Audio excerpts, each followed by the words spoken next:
What do you two? I wanted to read a couple things from Martin Luther before it started. Um, he's calling chapter 2 of Zechariah, first verse. I lifted up my eyes and behold, a man standing with the measure line in hand. And I said, "Where are you going?" And Martin Luther says, "This is another new sermon and a new vision."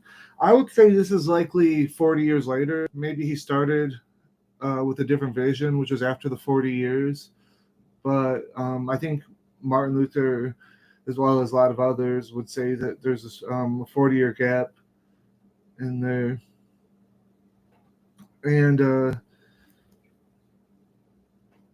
he says that the first string of the measure line, the second, who usually speaks with the prophet, and who's Michael, this is Martin Luther, comes forward.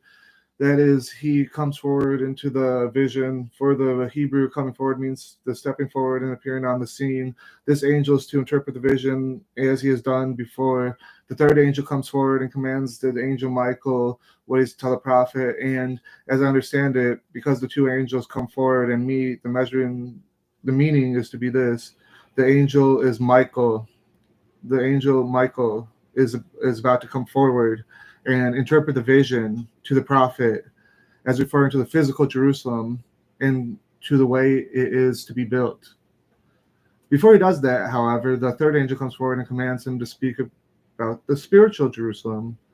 For this whole chapter speaks about the spiritual Jerusalem, that is the kingdom of Christ, which is to be foreshadowed by Jerusalem. And for this reason, too, in the preceding chapter, I held back the allegories and mysterious interpretations for this place, because at this place the prophet produces and offers them himself.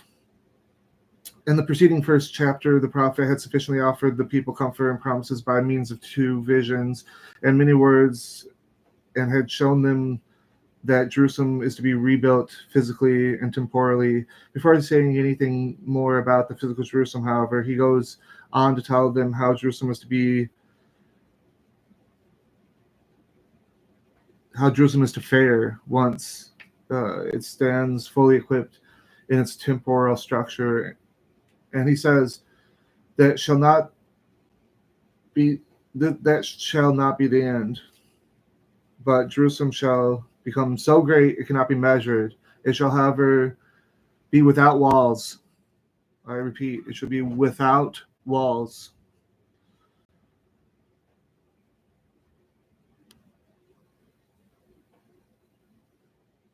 It shall, however, be without walls as far as the earth extends, because God himself will be the wall of fire about it. Therefore, the angel appears with a measuring line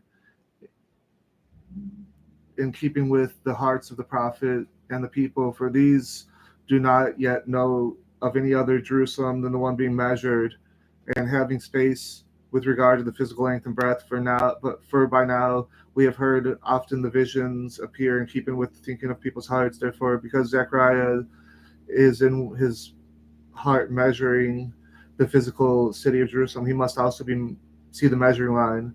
But the line is to be interpreted to him in a quite different manner, namely that after the physical area there should arise an unmeasured city, etc.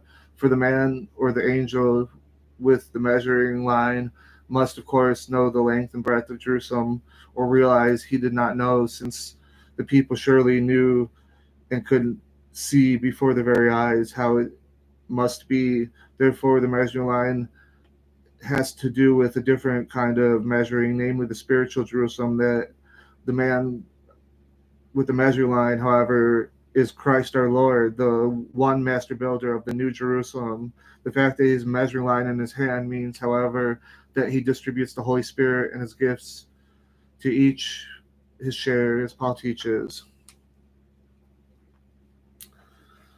And then another from Martin Luther.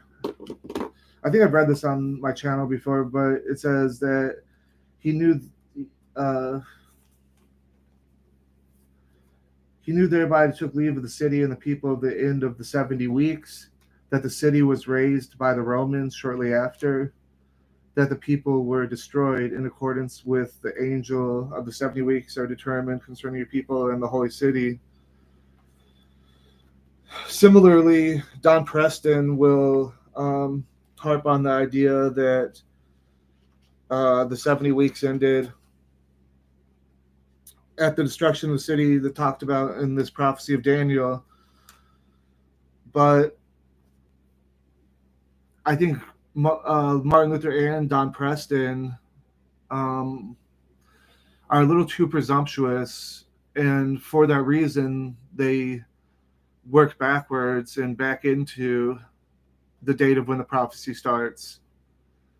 And there's reason for this, which I'll get into intentionally in the Tanakh. But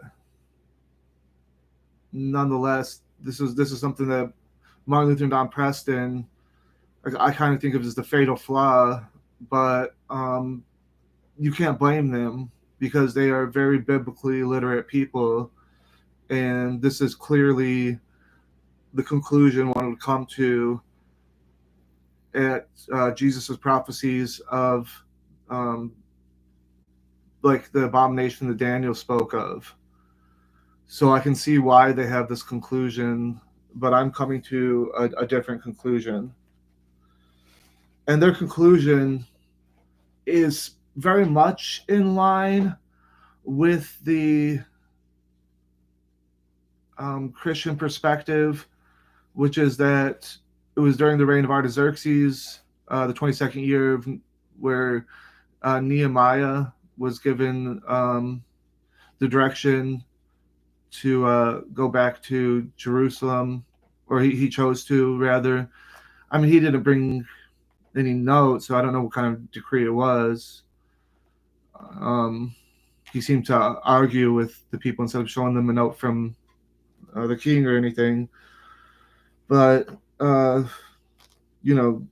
he had the note, and he could say, look here, king said to provide me with this and that and the gold and everything.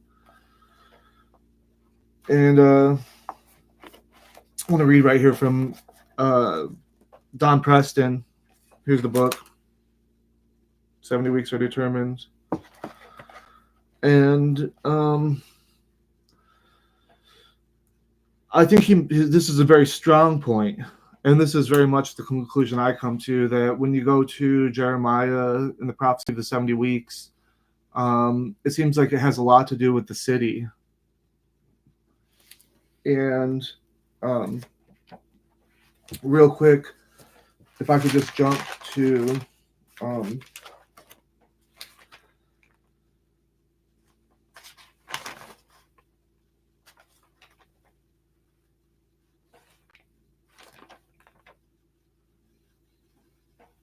I took some notes.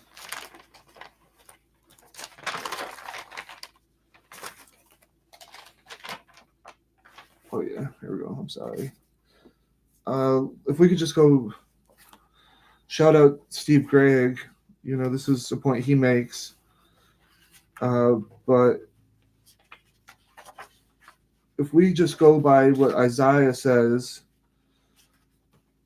and we go to chapter 44, and you'll have to bear with me because I'm doing this all from the Septuagint. So I'm not as I don't know my way around the book as well. So it might take me a little bit longer. So I apologize. It says, hide yourself. What in the world?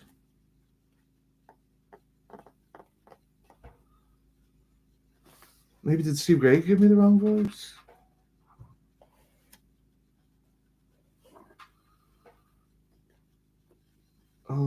Maybe it's 45:28.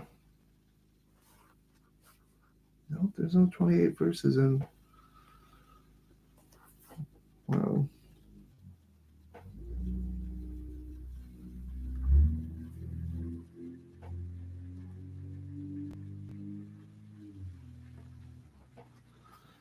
Here we are in 44:26. And confirming the word of his servant and verifying the counsel of the messenger who says to Jerusalem, thou shalt be inhabited, and to the cities of Idumea you shall be. So here to the cities of Idumea, Edom, you shall be built. It goes right there with Jerusalem. And I can show you the same thing in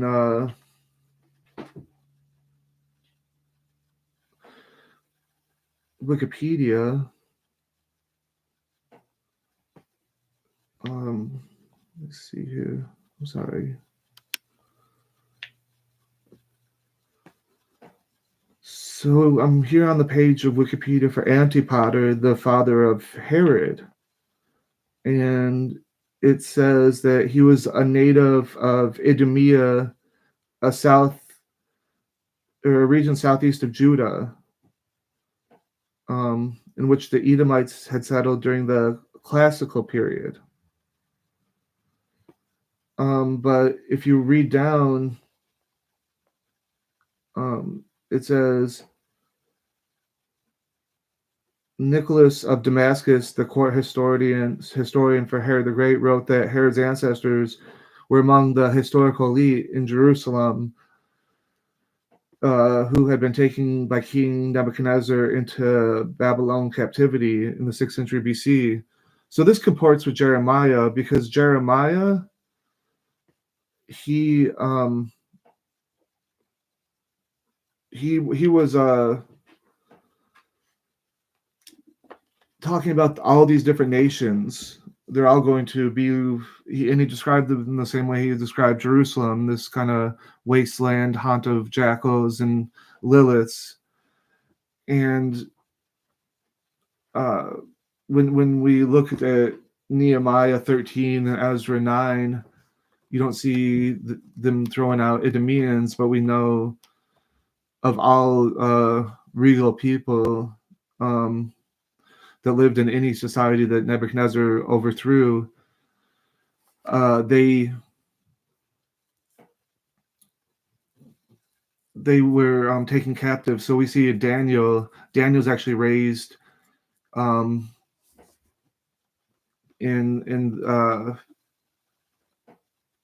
the royal house, and by the end he ends up getting like a signet ring and or maybe a red or purple cloak, kind of similar to maybe the scarlet cloak that Christ was mocked with. And this is really important, because this is what the Romans were doing. Romans were so powerful that they can go and snatch up the princes from other kingdoms, and nobody could really stop them because they're that powerful. And so what they would do is they'd put them and raise them in the same schools as their princes. They raised them alongside their own sons, and with the same tutors and stuff like that. And in this way, there would be strong alliances, and there's strong chance for betrayal too with these alliances. This goes on even in modern times. Like the king of Iran was raised in the West, and he went to school in the West, and he had best friends he'd grow up with, go to school with him in the West, and later on these two might be at odds, as they're both powerful people. I mean, one much more than the other, but with a tide of revolution and things like that, it can get a little muddier. I'm similar with the Herodians and the Hasmoneans. So this period I'm looking at right here is this guy named John Hyrcanus, and he was from he was from 164 BC to 104 BC. And if you look at like his empire, it's pretty big. It's got all of Judea and Samaria and the coast, and a little bit of East East Jerusalem. But what happened was his predecessors got their freedom through Rome. So they had signed a treaty, the Hasmoneans, um, through Rome, and this guy Hyrcanus, you'd see they're pretty much at peace because the Seleucids are getting incredibly weak, getting on the wrong side of Rome, and eventually, soon thereafter, will disappear, and all but the annals of history. And this kingdom is going to get much bigger even after John Hyrcanus, and they might have got taxed, but they were pretty much independent at this time. They weren't part of Roman area. Like it wasn't until Pompey came in the first century BC and went in the holies of holies to where there was a kind of a wall of protection of like, oh, we can have our gold down here and nobody can touch that. We might have to give certain taxes, the citizens, but we have holy things that they're not even allowed to come near, and we're very sensitive to. These things are called banned areas. Only certain clearance can go down there and stuff like that. But Pompey was very pompous and wasn't going to have any of that, and by force, no one's going to stop him from going all the way in. And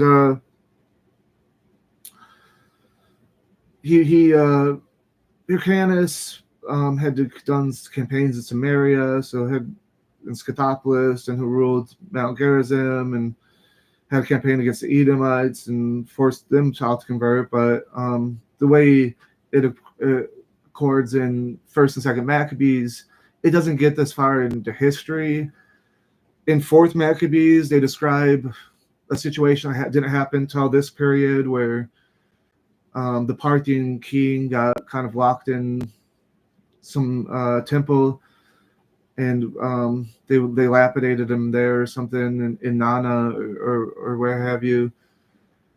And I think there's a story in Maccabees, but it's actually the Anointed One who's locked in the Jerusalem temple, and it's like this leads to his death as well. And this is before they put in the because at this point, these were more Judea was more like a vassal of Ptolemy's empire, but was increasingly one of the Seleucid Empire. So some hater in the story goes up to, we can get into it a little later more so, but the governor of Cilicio, Cyrene, and says that this region is part of your control, so go down to the holiest of holies and get what you want and things like that. So Pompey's story doesn't really take any biblical significance, even in the Apocrypha, because the abominating desolation occurred during the Seleucids.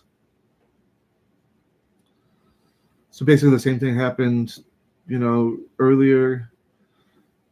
And I guess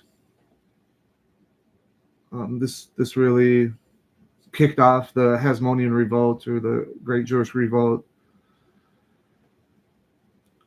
So before him was Simon Thassi. I guess he was younger than his brother Shimeon, and but Shimeon didn't become king, high priest until after. So we're talking in the 140s, and I think this stuff is reported in the book of First and Second Maccabees, but this is happening. It seems like much quicker in a shorter span of time period. It seems like in that book.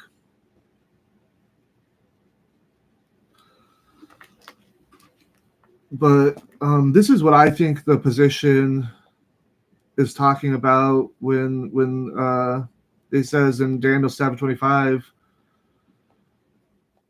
he will speak out against the Most High and oppress the saints of the Most High, intending to change the appointed times and laws, and the saints will be given into his hand for a time, a times, and half a time. Um, Again, in this story Maccabees, it's shorter. It's more like a time, and half a time instead of a time, times, and half a time. But it seems like it's talking about the same time. And contrary to what I've said on my channel, and I've heard Don say on his channel, they use the word in Greek kurion or kurios for these times, respectively, and that he is saying that times always means not necessarily a year. In this case, it would kind of mean a year. And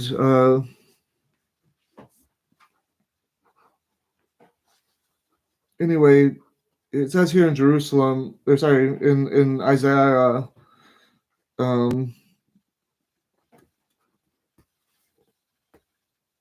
confirming the word to his servant, this is Cyrus. They're talking about in second Isaiah, into Idumea, the belt, and her desert places spring forth. Who says, from the deep there shall be dried up in the rivers. Who bids Cyrus, be wise, and you shall perform my will. Who says to Jerusalem, thou shalt be built. I will lay the foundation. I will lay the foundations of my. Oh, so that is what Steve Gregg said. Steve Gregg was right. It is 28. So it says Jerusalem shall be built. It's not really talking about just the temple, like that. There's this huge distinction. You got to also understand too that two of the walls are the same thing. They're the self same, because the Holy Mount is across from Zion, because you see between them on the Kidron Valley. No, I'm sorry, the Hinnom Valley or whatever. There's this high place, and this is where they built the Temple Mount. And there's these two valleys that have since dried up that meet there, and so they had whittled down these two sides. And this is the threshing floor of Oraniah or whatever that David bought. So the temple's still in Zion. So then he was forbidden to rebuild his temple and Temple Mount. It was Solomon who, and you'll find this is ancient Ariel. This is where Hezekiah's temple is and everything else. But like for this, and I know this doesn't really make sense how I'm telling it, because it doesn't make sense in the biblical sense, because really Hezekiah's temple is a Canaanite temple, and every story about Israel in the first temple is really a Canaanite history. So that's why they had to come up with this whole story about driving them out or whatever. So that you can think that they're not the same people. Well, they weren't the same people, because this is why the Nabateans and everybody got with Rome with the Judeans and the Idumeans together. They were all together. That's how Antipater became the king of the Jews, is because he was the king of the Nabateans and so on, and the Idumeans, and they were all a unified group.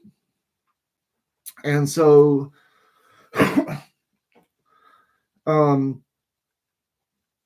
when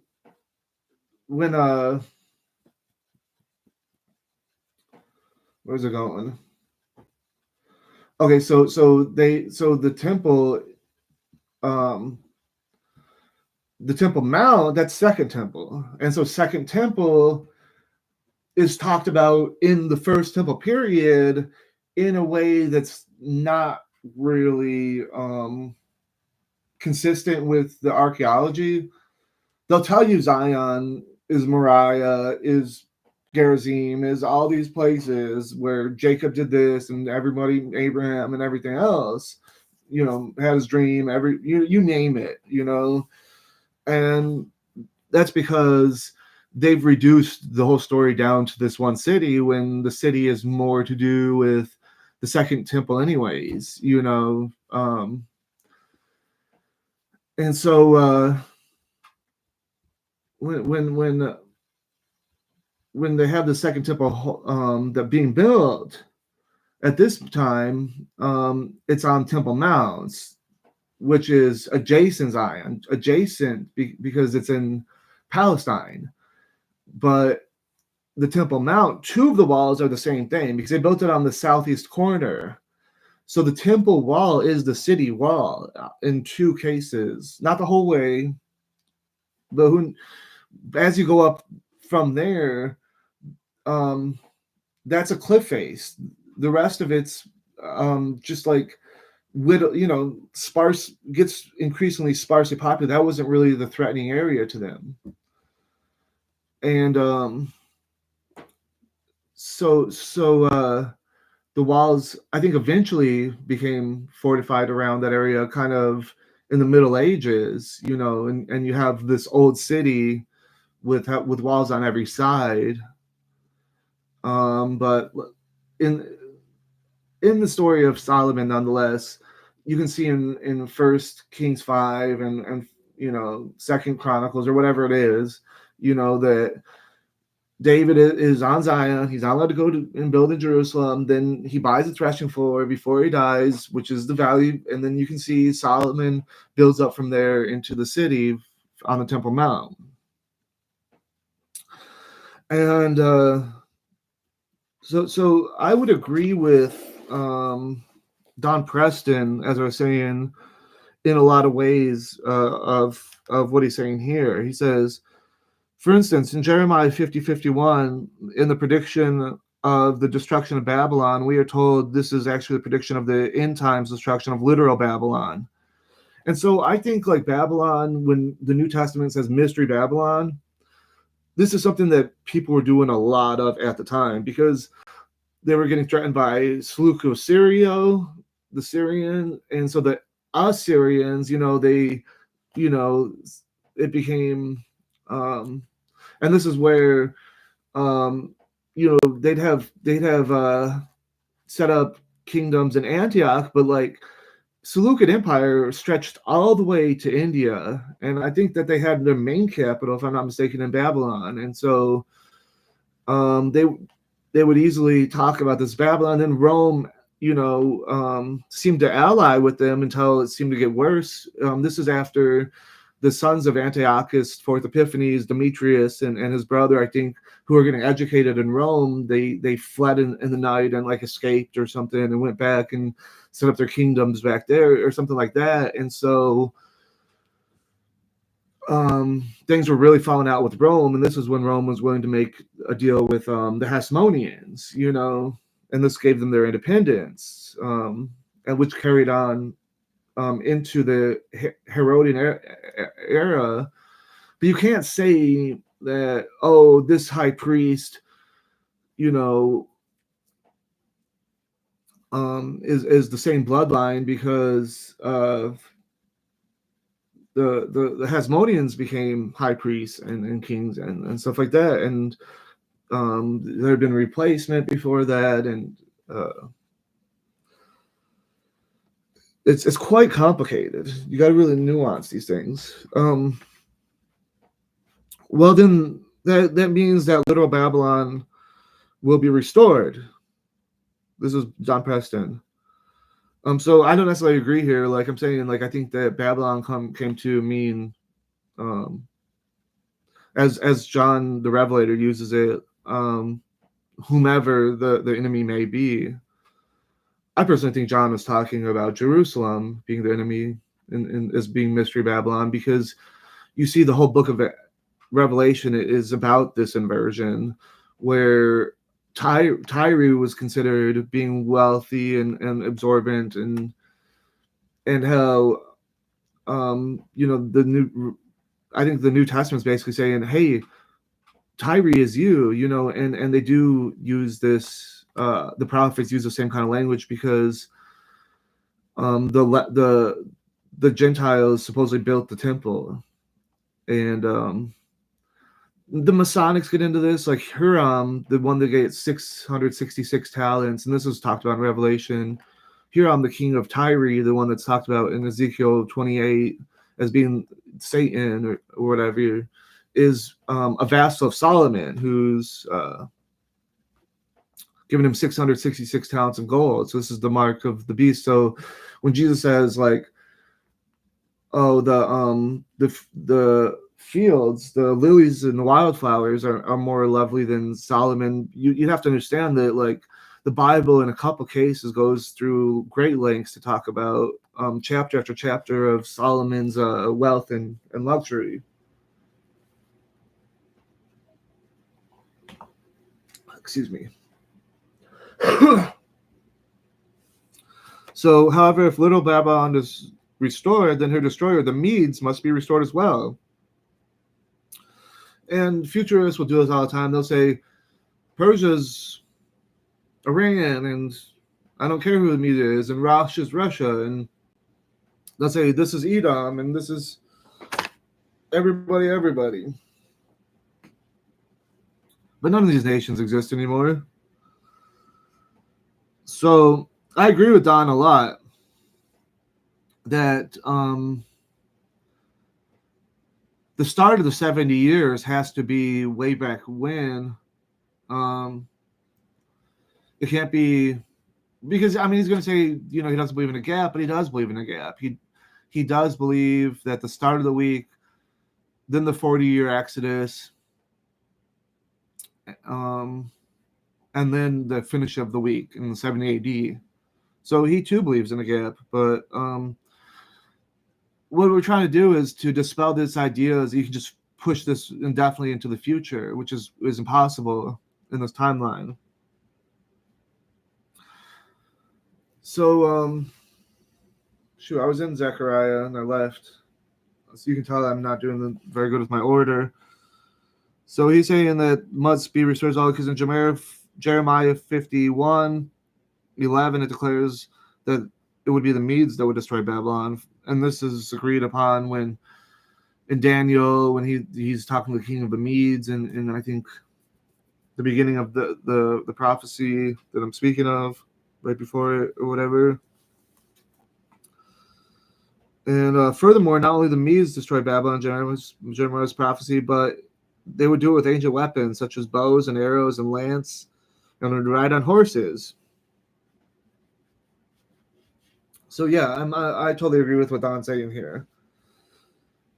But he goes on to conflate that all these are the same thing, and I think that's true. I think, like, when we're talking about Daniel 7 and like, I don't know, is that the chapter where the 4 beasts come out of the abyss? I think he's talking about the ancient empires and applying them to the Diadachi. So I do think this is a recapitulation of Daniel 2 in Daniel 7 or whatever, and then he goes on to Daniel 9. But I totally disagree. I don't think at all this is in the 4th empire, the beast, because even though Rome was becoming more powerful, as I'm saying, it cannot be that the more ancient part of Daniel 2 that's getting retold has Rome as the 4th beast, because Rome was nothing at this point. In the more ancient thing that's getting repurposed.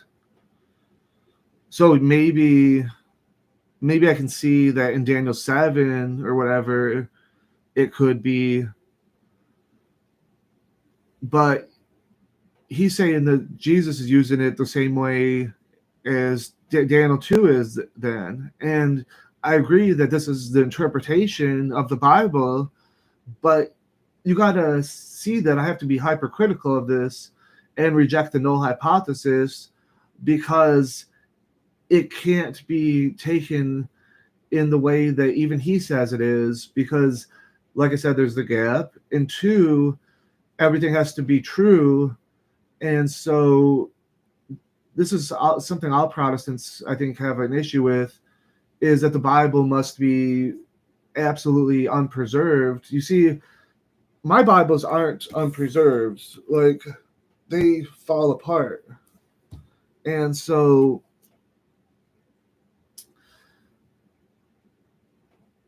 it's, to me, it's not that, it's the church.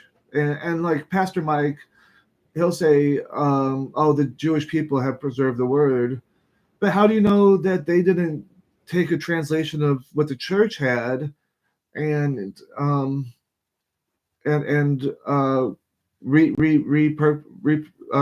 write that? And because that seems to be what the evidence could suggest. There's no proof of it otherwise, if we're going to be scientific about it. And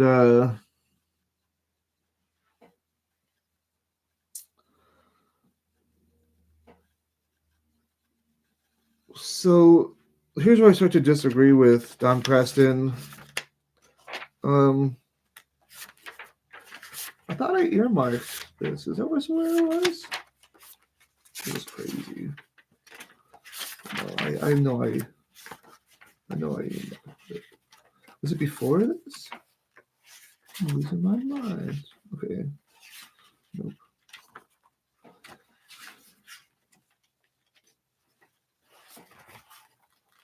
Could have sworn.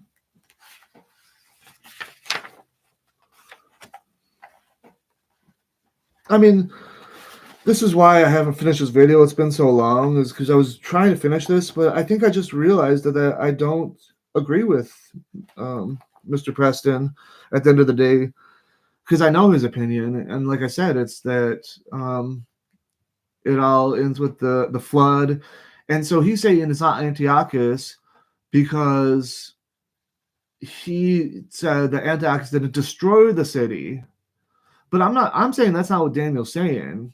Daniel's saying something completely different, which we'll get into. And he's not talking about the destruction coming like a flood. Like, that's not what he's saying. So his reason to not reject the null hypothesis is, I think, flawed, because he doesn't speak Hebrew, so he doesn't even realize that people like Origen and Theodotion and people could have what's it called,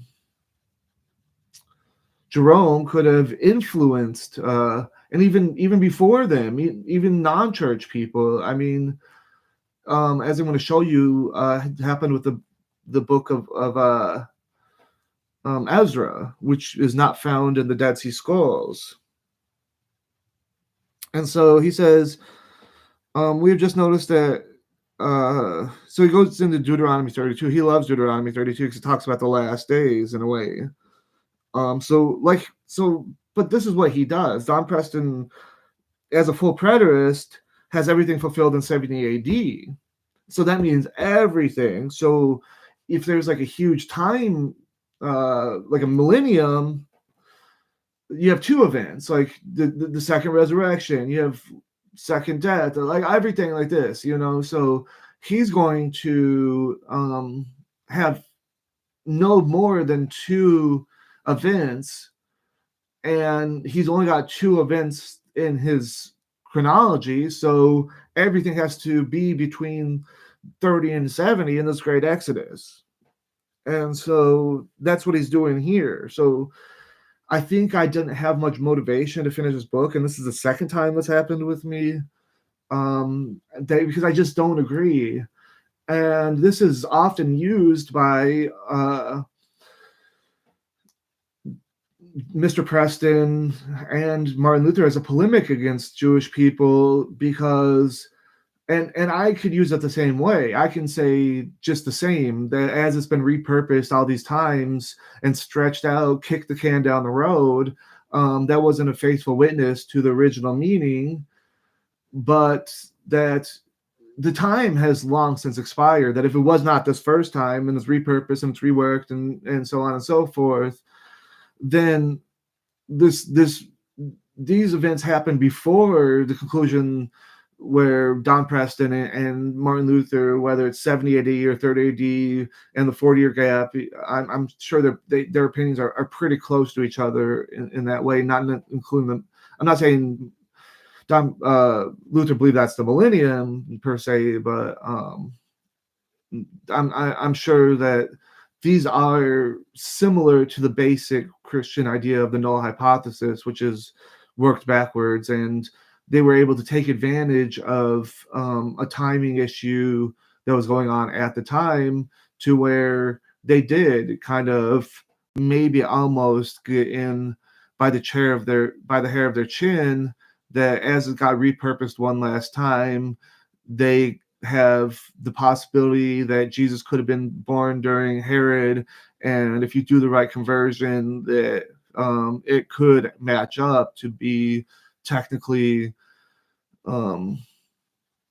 included in overlap between the Jewish repurpose in Ezra 4 and other places, to where it is, but this is at the tail end of this window, and if they barely snuck in, then you know that there is some truth to what they're saying. That I don't agree that this is when the original prophecy meant it to be, but I do think you can't get any later than this, that they are right in that you can't kick the road down you can't kick the can down the road any further, because you ended up at a cul-de-sac and there's just no more road left, and so you end up not being able to, with time, do anything about it. And so I think that both rabbinical Judaism, in being what we now know as Judaism, isn't necessarily Temple Judaism, and Christianity is not necessarily Temple Judaism, but this idea in both senses has come to mean some sort of occultation, that there's some sort of gap. And I think the Christians miss it, because I think that Jesus was the temple, and he said his body's the temple, and so he offers in his resurrection this eternal temple. And as we know, we're the body, and that's like one option. As a Christian, this is the one that I believe in, but I think the Jewish have kind of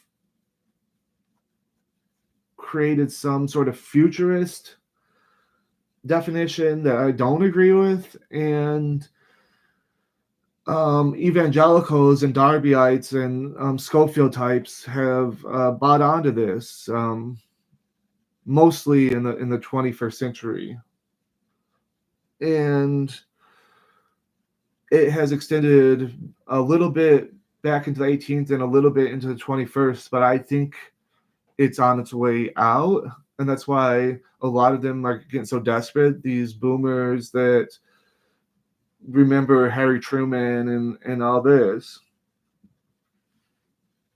but they were so young in those days that they don't, and media was so slanted that we don't really know what they were told. I mean, maybe they conflated it with Americanism and things like this. And Don Preston will go on in his book many years ago, what should never be overlooked in the discussion of shedding. And he goes on to talk about the Matthew draws on this a lot, that in Matthew 23, if you shed the innocent blood and because you decorate the tombs and say, if we had been alive this is Matthew 23, if you know what I'm saying. I'm not going to go all into it. And so he says Matthew 23, and he says how that's Deuteronomy 32 and this and that. I don't necessarily agree. Like, you see my videos, I think that Deuteronomy 32 isn't even talking about Israel, the Jews. It's talking about the Canaanites, who were the original Israel, and how they got kicked out of the land. And this is where these ideas that Samaritans aren't really Israel, and it's just like no true Scotsman fallacy. And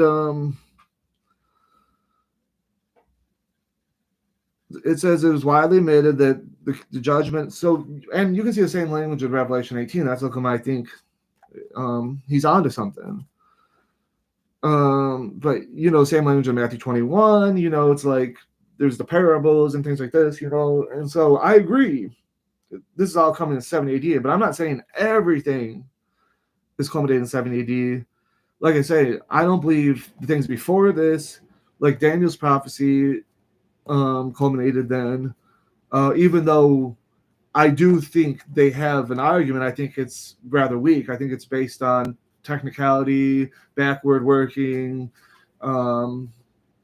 reverse causation, yada yada yada. So I think it's very weak, but I do think they have an argument there. But as far as after, I think it's again getting pretty weak, because you end up taking prophecies of a second resurrection, the Gentiles and the millennium and all these things that go into the future, and then having to send those backward, and think about every kind of parallel you could between these two times, even though they're supposed to be parallel, and say that they're the same time. And I actually, in a lot of ways, believe in like two second comings. I believe that there's the one in the sky, which is wholly separate. So I do divide Matthew 24 from 25 in a way that this one, the coming in the sky, and you might say that this is the rapture, because the saints with the Pala and the judgment of 70 AD on all the zealots and stuff like that. And this is Jesus in the sky. You can talk about how they can say that, oh, the stars in the sky made a cross or stood still or whatever it was. This is what this is meaning. Kind of like Stephen saw Jesus in the sky. That now it's revealed to all the people in Jerusalem that they were wrong, and I think that was a significant event. But as a partial preterist, I do believe that there's some parallel at the second resurrection and second death or whatever, that with the goats and sheep, that may have been purposely intended by the writers to have something that people can, maybe even if the church inserted it later for whatever reason, to have something that people can look forward to. Because although I do believe it's a big part of the Christian heritage to be a kind of polemic against Temple Judaism, I do think there's more to Christianity than that. I do think there was some promise that in the resurrected state, he was talking about going to all these different nations, and then it's not all just about Jerusalem, personally, that's not what I think. So,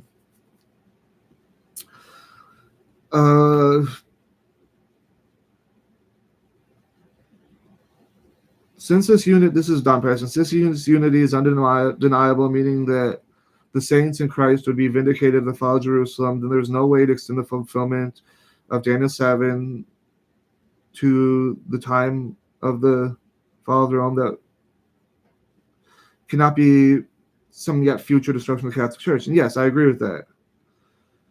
The parameters of vindication of the martyrs is too clear. I don't know. I can't say what I disagree with him in general, but he's saying this is where the little horn is, and this is Revelation. I'm sure the Revelation was playing on these things, so I'm sure Dr. Preston knows what he's talking about. But I just simply do not agree because, like I said, I think that the 70 weeks of Daniel could not have ended so late.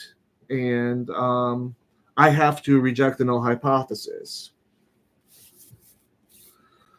My reasons are thus, if I'm on the subject, before I go into a few more things I want to show. It says that my reasons are this, that the tyrant king would not have a problem with the walls if the city were not already peopled. So they say, oh, well, these words in Daniel 9:25, like to repeople Jerusalem instead of rebuild or whatever the words are, I can't remember, or return or something. So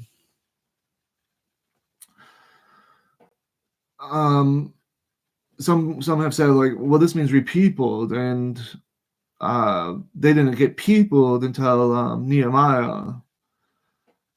And I just have to reject that. It seemed like there was tons and tons of people there. And Nehemiah said something like most are living outside the city, but they weren't allowed to build roads. I mean, it doesn't really make sense. Because they would say the road's going to get started building until Nehemiah. But you got to understand, Nehemiah is like on the third or fourth wave. I mean, this is like way later. We went through the days of Artaxerxes and Darius and Xerxes and Cyrus and Calabinses, and so this is much, much later.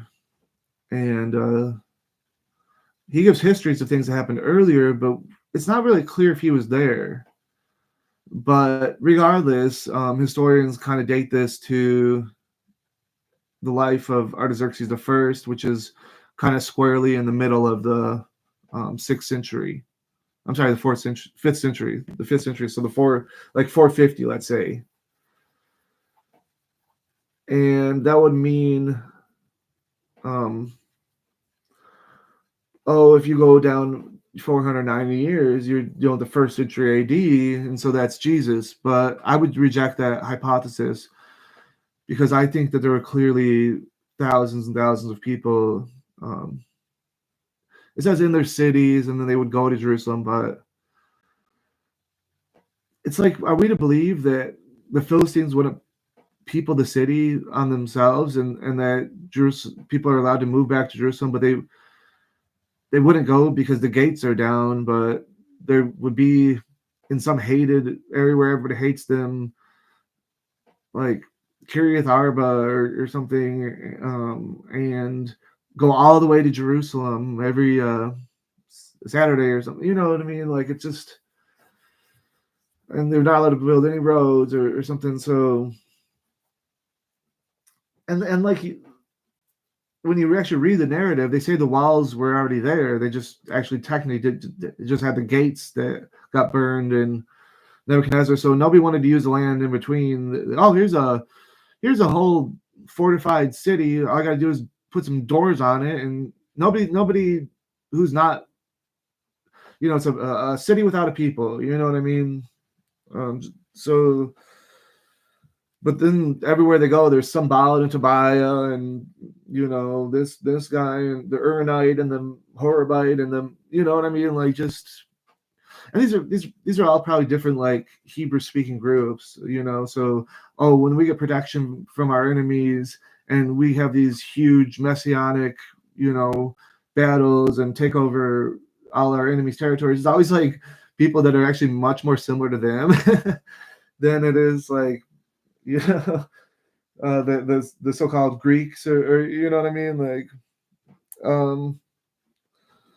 So it says, which I'm sorry for. It's like, you oppress a community enough, they end up, you know, um, having problems inside the ghetto, and then you look out from the outside and be like, oh, it's this on this crime, or you know what I mean, like, um, so it is pretty patronizing. So there, so the very theme of the book of Nehemiah directly contradicts this. So I think I was a little too hasty to start reading my conclusions. I think we got to go right quick to Daniel. Daniel, my brother, you were older than me. Do you still feel the pain? All right, so let's read the prophecy.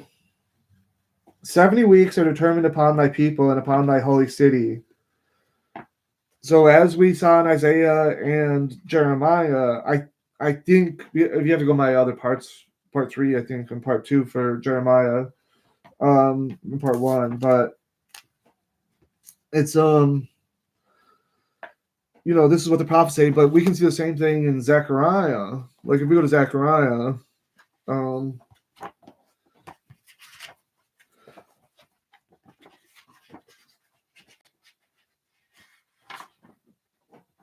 chapter 1, verse 12. Then the angel of the Lord said, "O Lord Almighty, how long you have mercy on Jerusalem, cities of Judah, has disregarded these 70 years?" And we also see in Zechariah something I'm going to use later. So just if you could just bookmark this. And placed a pure mitre on his head. So they placed a pure mitre on his head and clothed him with garments.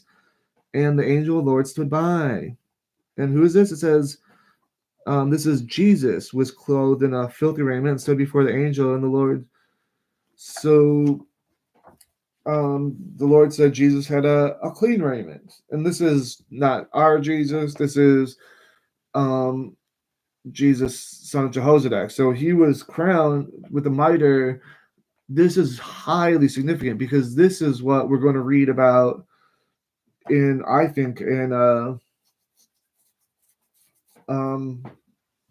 we saw in Exodus, like towards the end of the book, that the one with the mitre is the one that's anointed, and has the the writing on his forehead.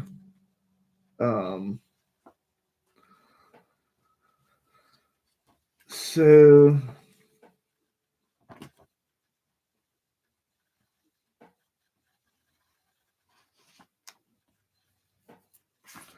Daniel says,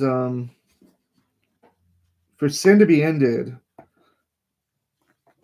So when are they going to be purified of the dross? When are they not going to have return to the Lord? These are themes talked about in Ezekiel, and this is kind of like a purgatory. It's like the exiles are being punished, but they're not. But they're still saved, and so that's what they're talking about here. Same thing that comports with Zechariah, Jeremiah, Isaiah, and to make atonement for the iniquities, and to bring in everlasting righteousness, to seal up vision and prophecy, and to anoint the most holy.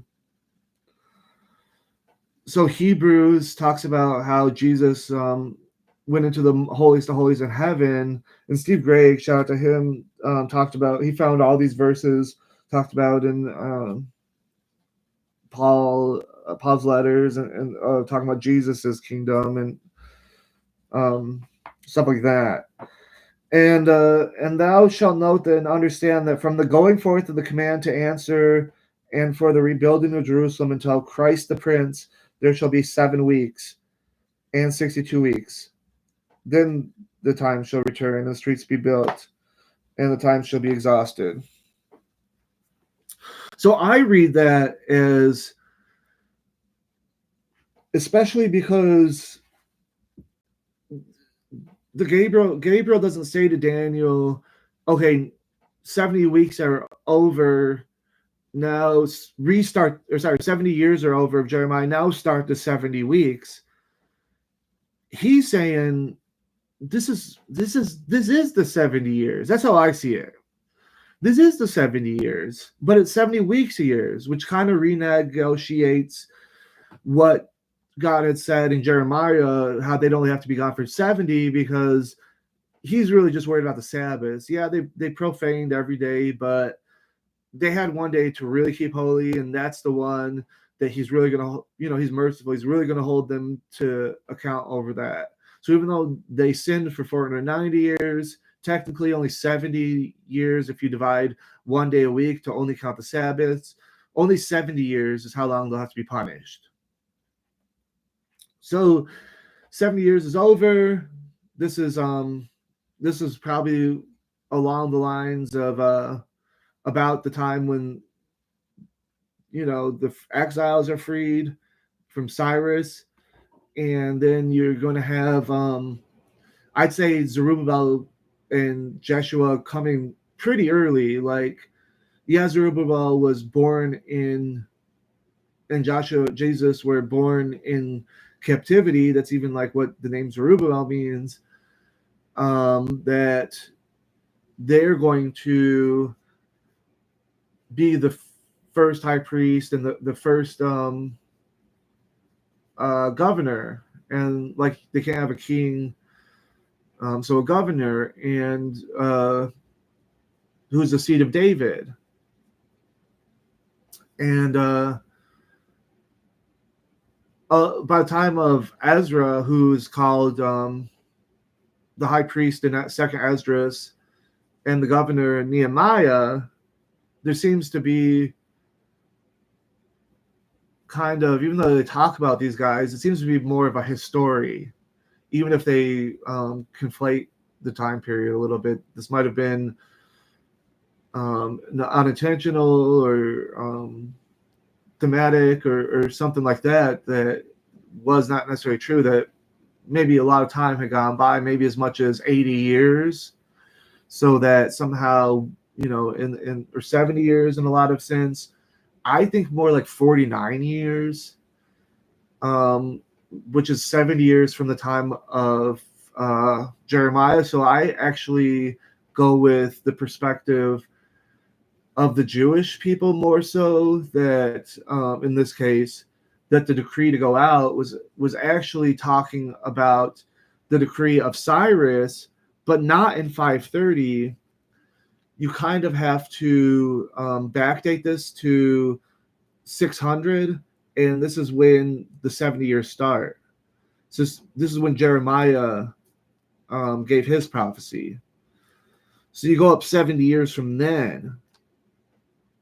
But really, the exile was much later, that only, this is my opinion, that only 7 years went by. So between, let's say being exiled in,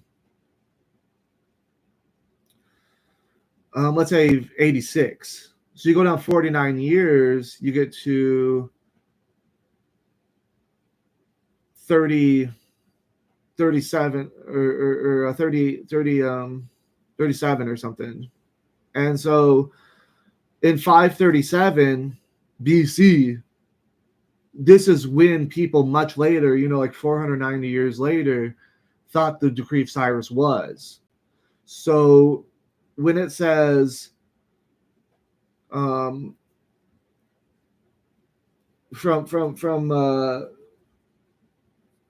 the anointed to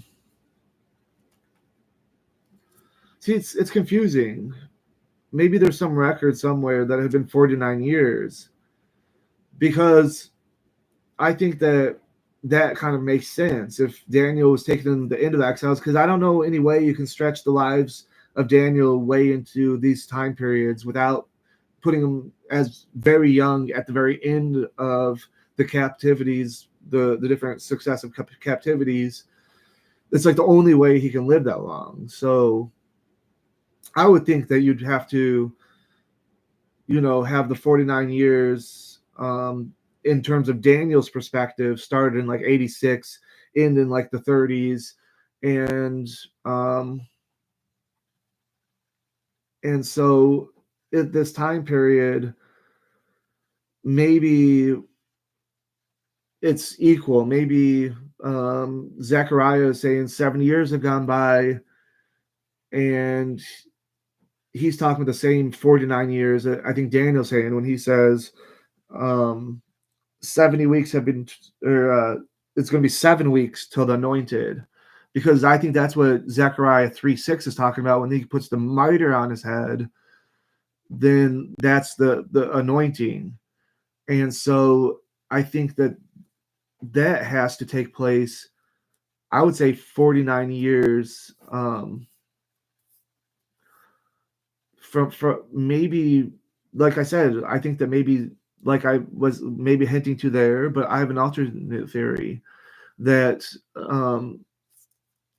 he was there when he was young, um, Jesus and Zerubbabel, but because of all these Samaritans and different people writing to the king saying, "Hey, don't let them build walls because." And I made a mistake in my prior video. I said nothing in the narrative is about walls other than Nehemiah, but there is talk about this in Ezra. Even though none of this is in the Dead Sea Scrolls, it kind of contradicts of the other books like Zechariah, um, and they could have added it from Nehemiah to Ezra, um, which I think they did. Is ultimately, um, I it kind of, I believe that it could be that they get there, Zerubbabel gets there with Shealtiel or whoever it is, and he's just a kid, and then 49 years go by, and then this is like the 40 years that Zechariah had his first prophecy and his second prophecy. So when he had his first prophecy, Zerubbabel was just a kid, and then 49 years later, he's saying, "Oh, he's got in his hand this thing that can see seven eyes every direction," and so this is talked about in Revelation for Jesus Christ. And you got to understand too, this is the reason for the walls and the anointing, because in their culture, king met priest. I'll show you. And so they have Jesus or Zerubbabel there kind of for no reason, just maybe because it affords the David lineage, that maybe the Persians understood. But it's, some say that when they crown Joshua, they're actually crowning Zerubbabel. I'm not sure that's actually in the text. I don't really believe it. But let me see. I have so many navigators. So here we go. This is much later. This is Diodorus of Sicily talking about Hyrcanus II and Aristobulus II. This is the end of the Second Commonwealth, as it's called. This is the independence that was afforded by Rome before the Herods, for the kingdom of the Hasmoneans, and so and the Romans afforded the Herodians to have a kingdom too. I think Herod might have been the last one. I'm not sure his kingdoms. His sons were kings. They were tetrarchs, kind of, but I don't know how the terms work. Like, were the sons of Charlemagne tetrarchs, or I mean, I don't know what that actually means. Um,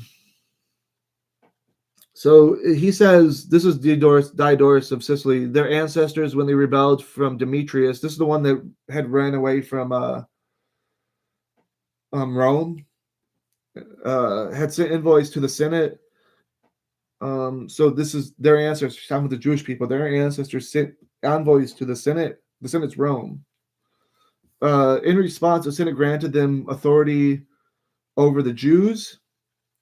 So this is the Hasmoneans, authority over the Jews, who were to be free and autonomous uh, under the leadership not of a king, but of a high priest. But their current rulers, Hyrcanus and Estrabulus, who had established their ancestral laws, had unjustly forced the citizens into subjection. With the help of large numbers of mercenaries. So I don't think that has to do with the king not being the priest. I think I think Hyrcanus II had like an older brother who was actually the high priest, and so but he became the king. So I think that's where the divisions. But I might be wrong about that. But also the historian Justin seems to mention alliance. While Justin wrote much later in the 2nd century, the source he was abridging from wrote in the first decades in the 1st century during the reign of Augustus. After they had revolted from Demetrius, having sought the friendship of the Romans, the Jews, became the first of all Eastern people to receive freedom. The Romans had, at the time, willingly granted them from foreign power. So I was looking for something. Shout out Matt. He had said is found in somewhere in Maccabees, and I couldn't really find. I did see a lot of stuff like that, but that they were at peace. I think that peace was hard fought and short lived until peace with Rome. I think the Seleucids were consistently a threat. I don't think they gave up their empire that easily. But I do think that there had been a time before Rome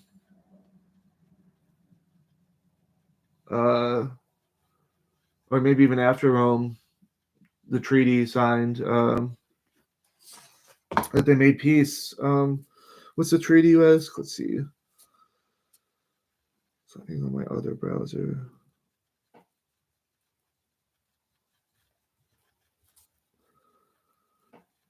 Yes.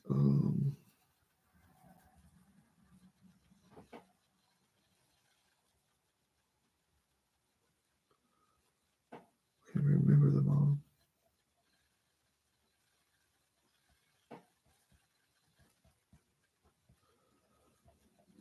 No, I think I lost it. But you can Google this stuff anytime. You just look up on any browser you want. Oh yeah, so here it is, the Roman Jewish Treaty. That's what I was just reading from. So whatever I was reading from was from that same page, because what they're trying to do is to give evidence outside of the books of Maccabees for this treaty. But this treaty is attested to in the book of Maccabees quite clearly.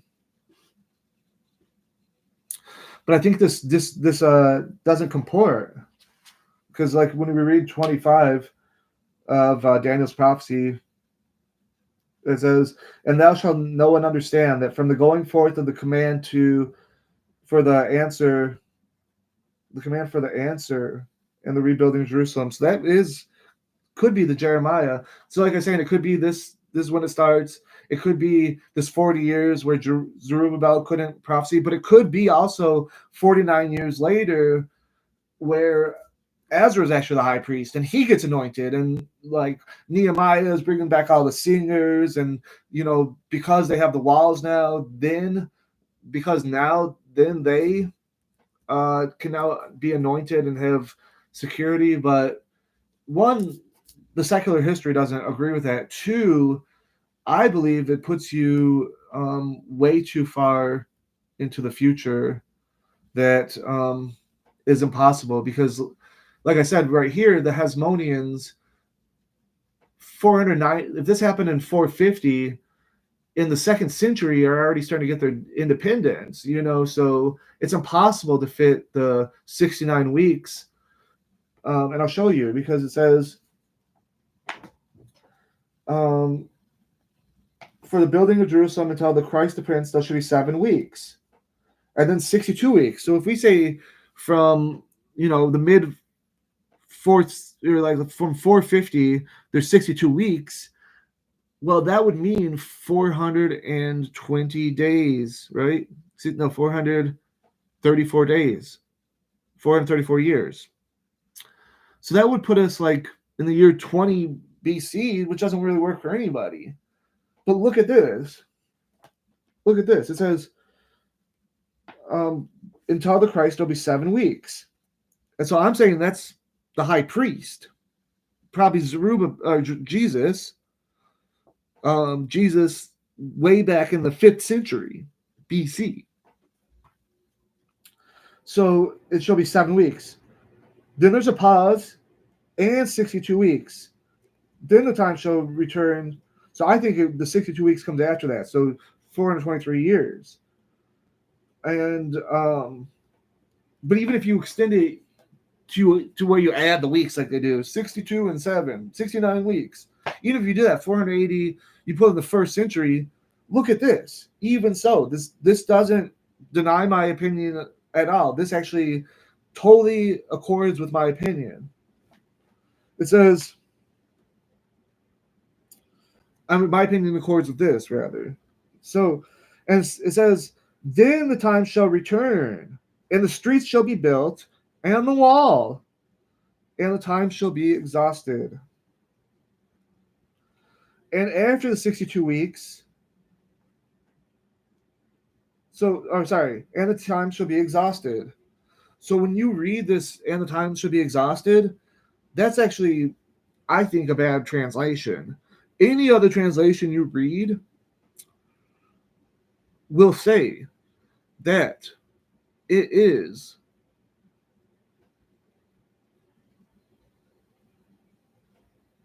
in troubled times, in perilous times, like meaning they're being attacked by their neighbors at all times. So one, I think that is the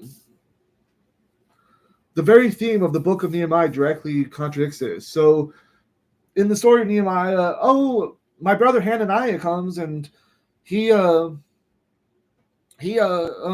that, things are so bad in Jerusalem, we don't have any walls, so everyone's attacking us, even though nobody else says this. Not Zerubbabel, not Zechariah, Haggai, Ezra, anybody. Save me Ezra 4. And like I'm saying, with Ezra 4, it looks like these attempts to where you can use Nehemiah as the time to start the day, or you could use this prophecy where Zechariah or Zerubbabel had to wait 40 years. I'm thinking they're kicking the can down the road. I think that's what they're doing. Because like that first verse sounded very much like it could be the prophecy, and then it sounded like, then it's the decree. And they do this a lot, where they have 2 different alternative ways to read it. So it doesn't matter anyways. And they'll give you both. And it says, so like, I don't think that's possible. If the Hasmoneans have freedom, you can't do that. You can't say that they were attacked by their neighbors, but the whole time, when that's what Nehemiah was trying to prevent with the walls. You remember his brother Hananiah comes. So he goes to the cupbearer, who's Nehemiah, and what the heck is a cupbearer anyways? Because if these people hate you and you took away their empire, you raised them up in your house, you're going to let them serve you drinks? Like, let's say Octavian was, even though he's adopted, he wasn't like of a people that were captive. But let's say, is Caesar going to have Demetrius be his cupbearer? Hey, son, adopted son. You wouldn't need Brutus to come up with some grand conspiracy and hide all these weapons in the Senate to attack him in front of his friends and have enough of a coalition to be able to do that. Like, you could have just bribed is the one that gets him imbibed, and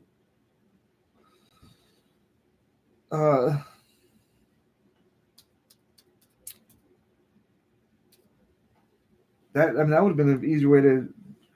So he gets his cupbearer, and he's like, "Hey, bro, things are really bad back there." And so I guess the king's just trying to eat and get his drink on, and then the guy who's served him the drink is sullen and crestfallen and downcast, and so he tells him. So then he like, "Oh, go back there and rebuild."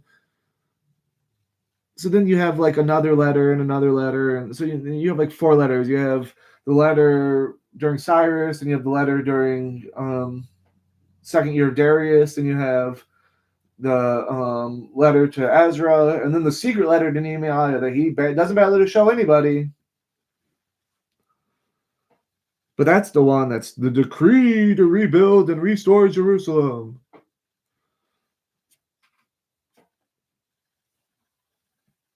And so what was I saying? So it says during the 62 weeks it shall be rebuilt with streets. Well, I thought they couldn't have streets because you can't rebuild the city until this. But so they're all living outside the city and got to come to the city to build it and go to church, but no streets. And then in the 62 weeks, you can build the streets and the trenches. Well, two of the trenches, like I said, are the same thing as the temple. And the other trenches, so they just didn't have any protection at all. Like they have all the holy things in there and they don't have to protect them and all the gold and everything. Like it doesn't really make sense. So let's finish the prophecy. After 62 weeks, so like let me just let this sink in. So the reason for Nehemiah and the gates is the security. This is something, and then they celebrate it. They kick out all the foreigners. They don't have any this on the Sabbath, and this all in Nehemiah. And we'll see all this in Maccabees. So you have that, and then you have the time of the Hasmoneans, like I showed you, where they conquered their neighbors and they were given their own kingdom and everything. So you have these times where, but in Daniel's prophecy, it's to be built with affliction. But Nehemiah's story is like the opposite. It's like they're afflicted during the 7 weeks, and then once he gets there, then you start some new 69 weeks or whatever. and then and they're afflicted this whole time. Then what was the point of the walls? And what's the whole point of the celebration and everything? That now you're protected. So in both cases, no, you don't have this in times of affliction. So I do reject the null hypothesis, which I'm not happy to do. That's why it's taken me so long to make this video. I don't want to, but I just have to, with reason. After the 62 weeks, the anointed one shall be destroyed. So Christians only have one Messiah. So therefore, he can't be at the beginning of the 62 weeks and the end. So they say 7 and 62 weeks, which is not how it's written at all. And, or in some versions it is, but I think this is increasingly Christians, interpreting it. And so, and the interpretation gets so strong that you now feel justified for how you translate it. And so after these 62 weeks, so if it's 69 weeks, 7 and 62, who abbreviates it just 62?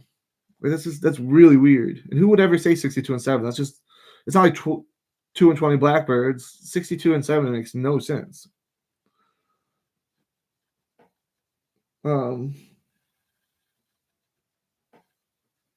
After 62 weeks, the anointed one shall be destroyed.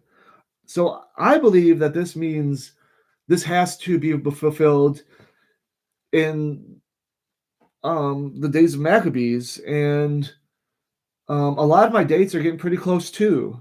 Um, so I've rejected the hypothesis, and my alternative hypothesis. I don't know if I can reject it because they're getting pretty close. And like I said, I don't think the people much later had as strong of a grasp on what a time was and what the calendar said at that time that it happened. Because what they're doing is they have very shoddy histories. They can't necessarily cross-reference them between each other, and when they do cross-reference, they're dealing with different calendars, and they have to convert them, and they have different opinions on how to. And I don't think they knew. I just don't. So I'm getting pretty close with my dates now, and I'm putting it when the high priest gets cut off, and we'll see that in Maccabees.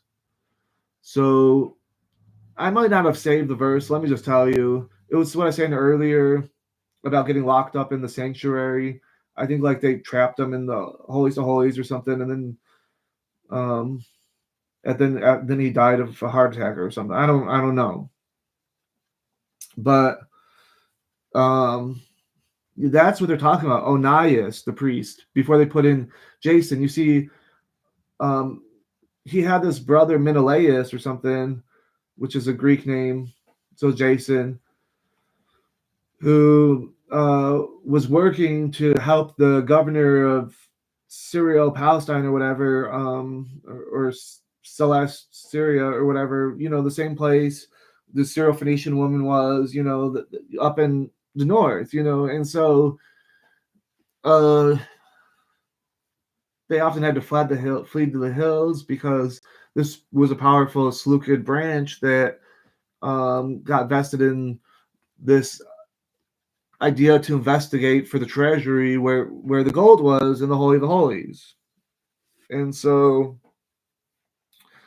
they ended up killing the high priest, but the high priest is a office of prestige. This is like the king. So maybe as Syria, Palestine, or the Seleucids became more powerful,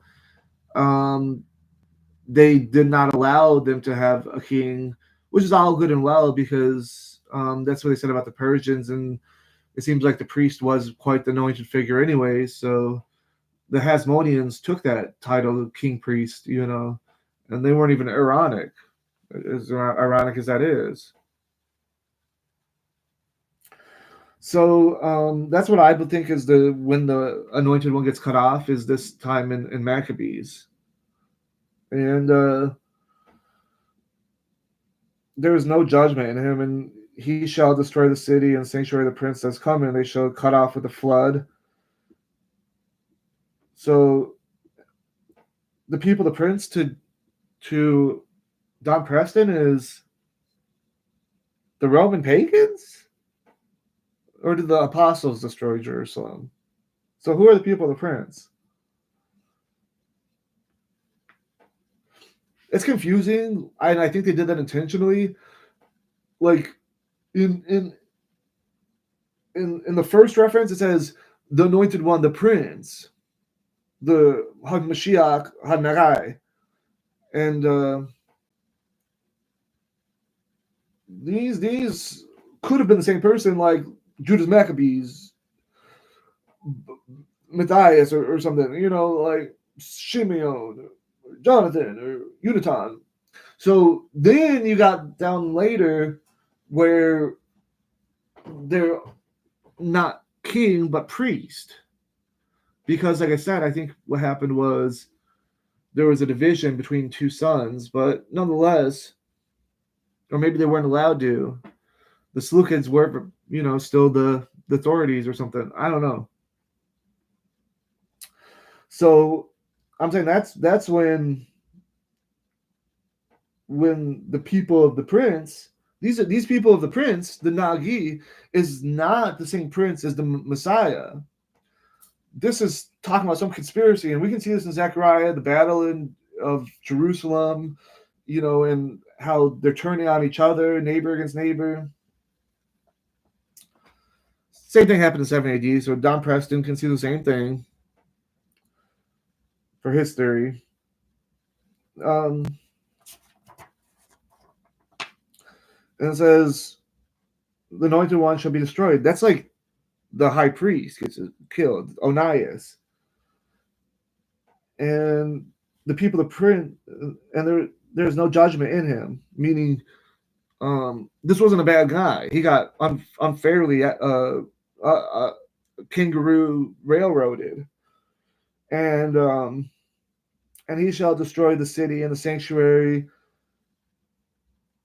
and he shall destroy the city and the sanctuary. I think this is a bad translation, honestly. I mean, I don't even know what he's doing. It says here, the author's quote himself. This is what the author says of the Septuagint. The earliest version of the Old Testament scriptures which is extant, or of which we possess any certain knowledge, is the translation executed at Alexandria in the 3rd century before the Christian era.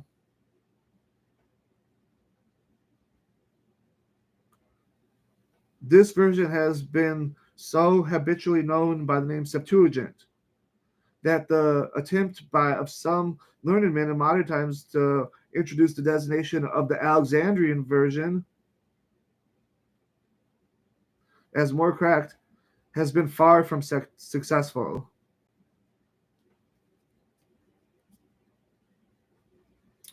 The history of the origin of this translation was embellished with various fables at so early a period that it has been a work of patient critical research in later times to bring to plain light the facts which may be regarded as well as authenticated.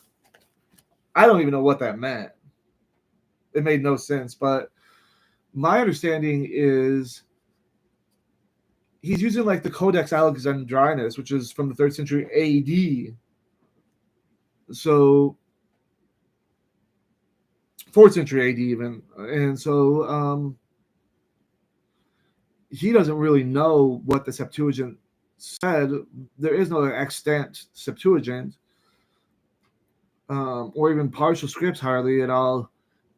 So like we have what he thinks it said based on looking at the codices from ancient times, almost like the 400s, and how they were supposed to be based on the Septuagint, and kind of guessed what it originally said. He might have used other influence, like the New Testament quotes from the Old Testament and things like that. But this is what the Brenton Septuagint is. It's not the Septuagint.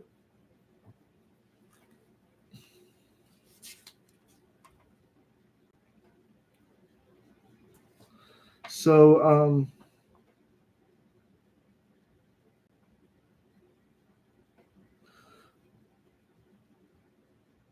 he shall destroy the city, but and appoint desolations. Keep those desolations in mind, because we see this in Maccabees. This is what Antiochus IV did. And as far as destroy the city is why Don Preston thinks this can't refer to 70 AD or anything but 70 AD, because that's when the city was destroyed. But the Hebrew word here is corrupt. Corrupt. He will corrupt the city. Corrupt, not destroy. See, that's the problem. We're reading translations.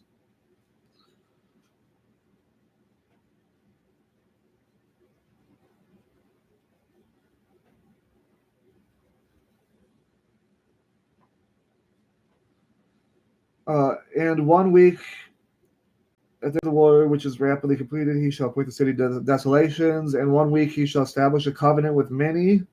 And in the midst of the week of my sacrifice and drink offering shall be taken away, and the temple shall be an abomination of desolations. And within the time, an end shall be put to the desolations.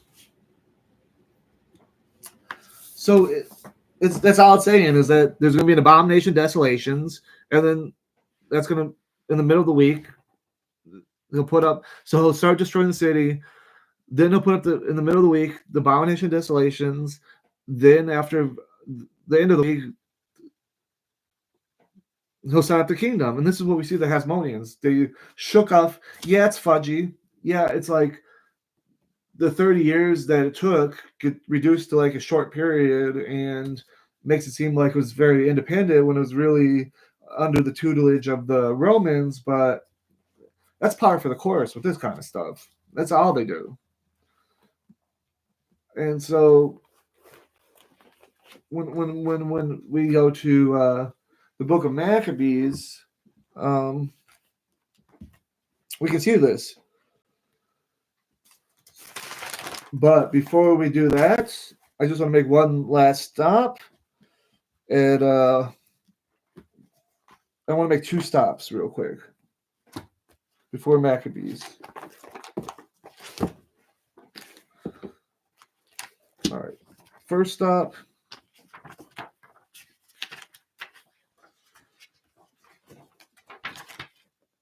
First Esdras 7:25.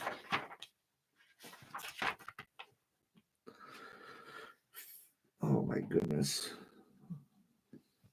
What did I do?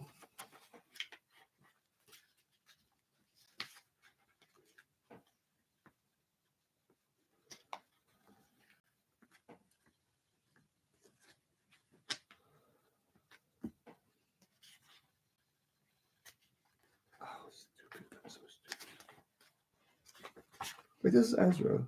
That was the first. What in the world?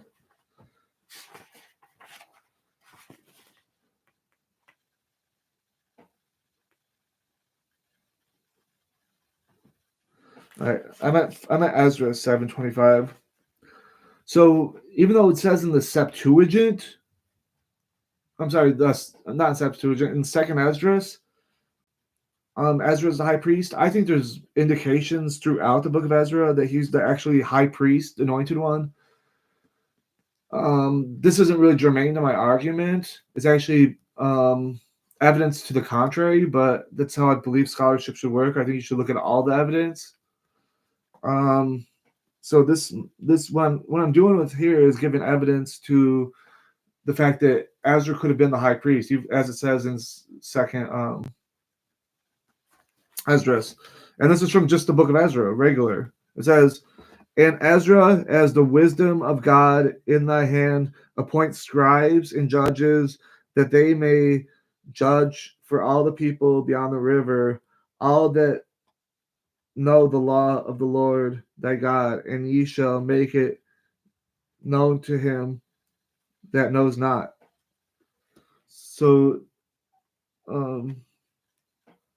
it says judgment shall be taken upon him, whether for death or chastisement. So even without laws, I mean, this guy had a lot of authority.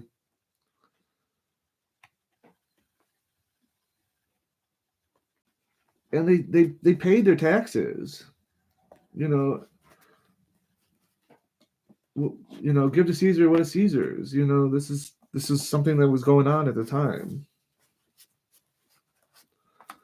And I want to jump up to Nehemiah, which I'm so confused what's going on in the Septuagint. I thought it was a different order. I want to show you chapter 12, verse 47. "And all Israel in the days of Zerubbabel and in the days of Nehemiah gave portions of the singers and the daily rate and the porters." What in the world?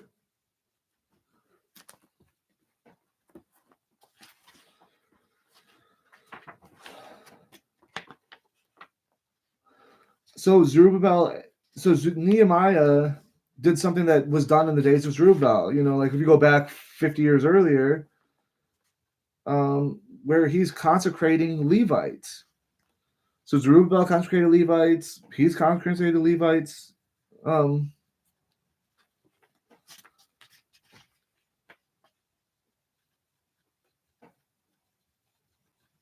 And I think porters means gatekeepers. But where is... Oh, I knew better than to use the Septuagint. I do not know my way around the Septuagint.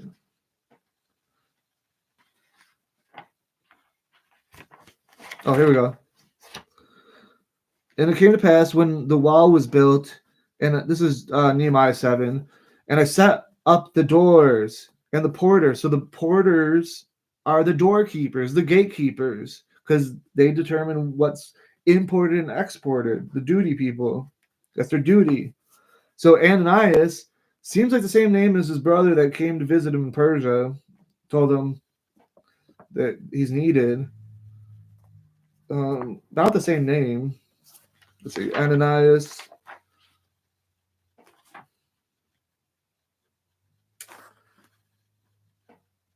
I don't see it. Oh, Anai. In the Hebrew, it's Hanai and Hanai.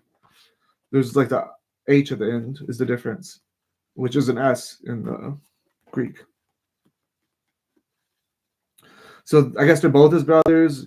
It's like naming one kid Joan and the other kid Jonah or something, I guess. But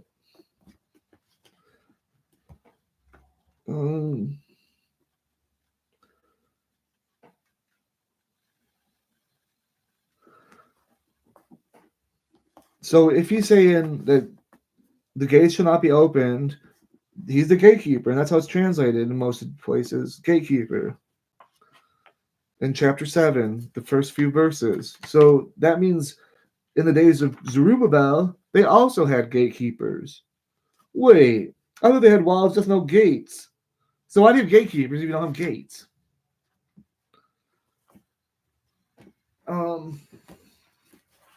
It's a story really that doesn't have anything to do with any other book, in my opinion, other than Ezra 4.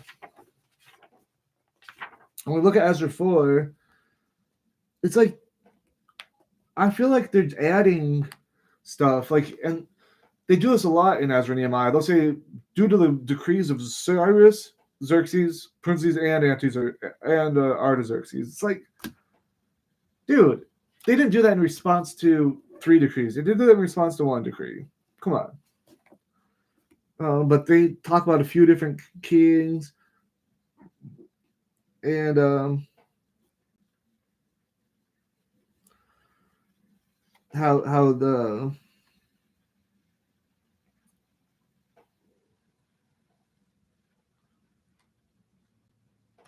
But I think Ezra's supposed to be governor of like a lot more than just like a small area. I think he's supposed to be governor of the whole region. And everywhere he went, they were supposed to give things to him.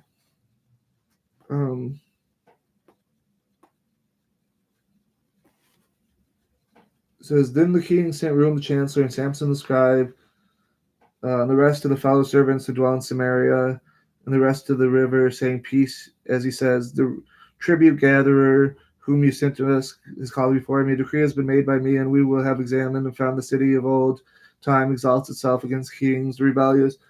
So I think this is maybe the 7 weeks where they didn't have they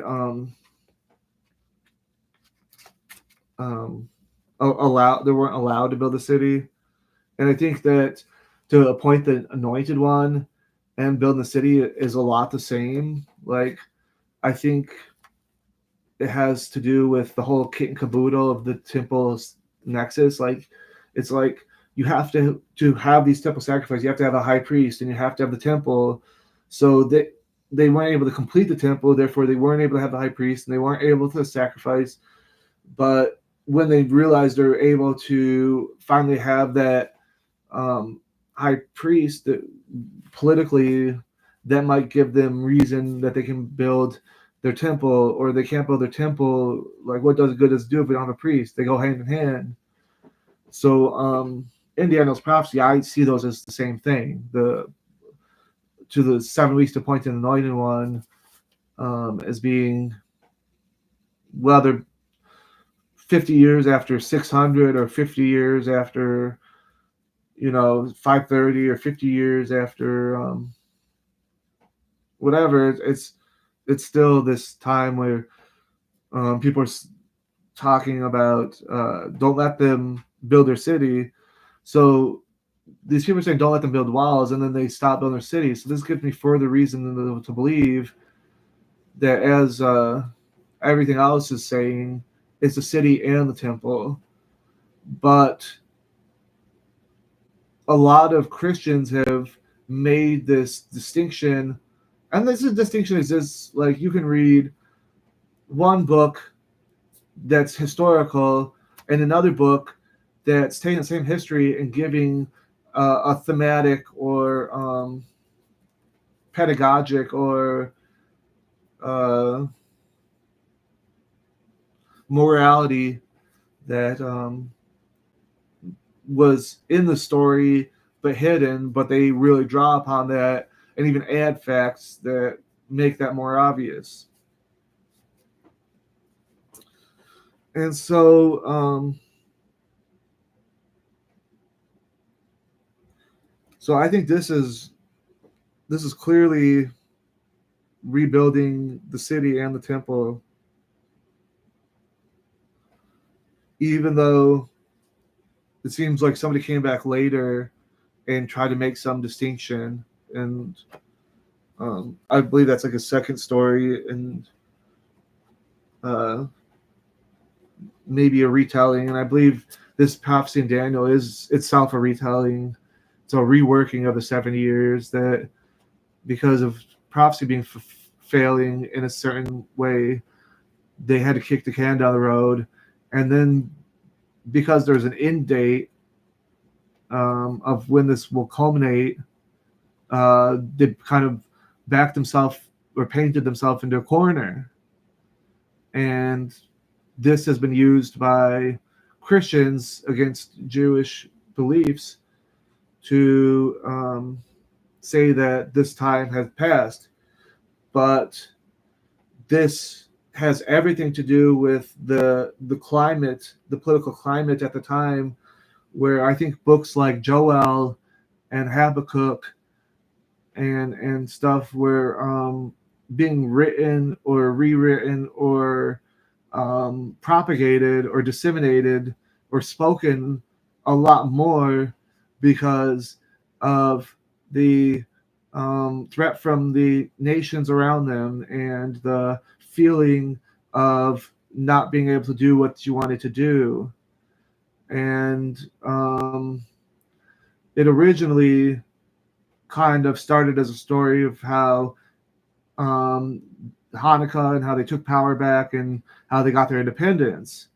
But after that independence was short-lived, it started to take on an idea that maybe it hadn't ended and that there's this other fall and then rise that was really intended. This was kind of just a false peak and or like kind of like a double dip recession. It's got worse and then it got better, then it's gonna get real worse and then get better and better. And then so it's like this is what they were thinking, like that, yeah, we had this prophecy supposed to end and complete at this time, and even part of it was written in there that had been completed.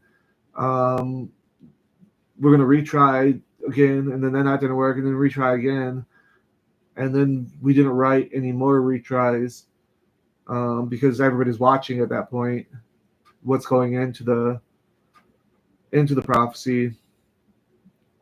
And prophecy that's new is therefore met with much more trepidation than ancient accepted prophecy that they'd already been using. And so it kind of means something different entirely. And so it made my point that they had lived in peace in Maccabees, which disproves the idea that they're building in times of affliction, as does the story of Ezra and Nehemiah in a way. but much more resoundingly, the peace won by the Hasmoneans. And so I just wanted to read a few things from the Maccabees, just so you know that there might be something here. This is how it starts out, chapter 1. It says, Philip the Macedonian, who came from Kittim, had smitten Darius, king of Persia. He felt sick and then passed away. So called up his servants. Alexander grew up 12 years and died. And his servants bear rule in his place. This is the Diadachi. Who I think are the 7 beasts in Daniel 7. And there came out of them a wicked root, Antiochus, surnamed Epiphanes, son of Antiochus the king, who had been a hostage at Rome, and reigned 137th years of the kingdom of the Greeks. So I would say the kingdom of Greeks started like 330, so 137 years later would put us like in the 190s, but that doesn't really make sense. I think this takes place in like the 160s or something. So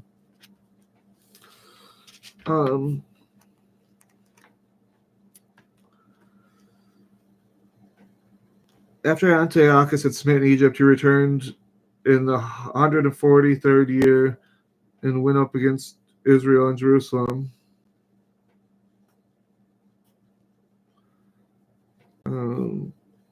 He entered proudly into the sanctuary and took the golden altar. So that's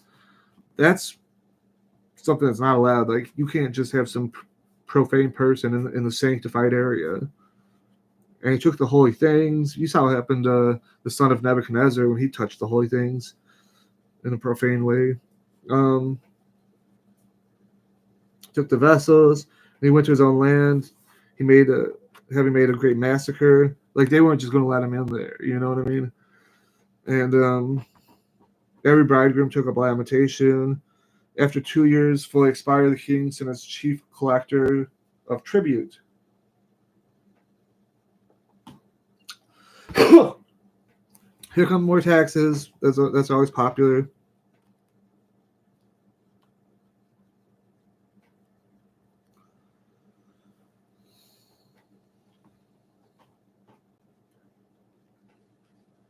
This says inhabitants fled, and the city was made an inhabitant of strangers, became strange to those that were born in her.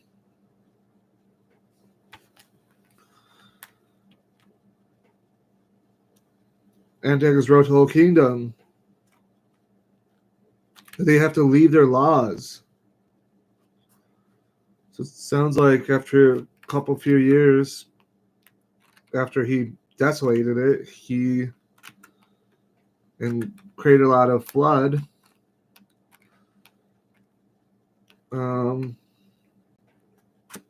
He cut off the covenant with the people after time was half a time or whatever. And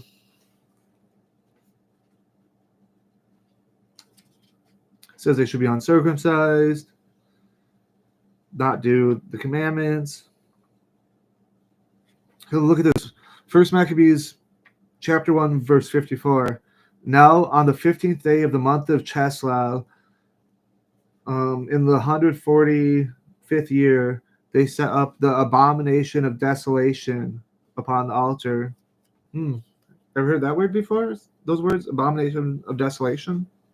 No? He set up the abomination of desolation. He burned the books. And if they break the law, to put them to death.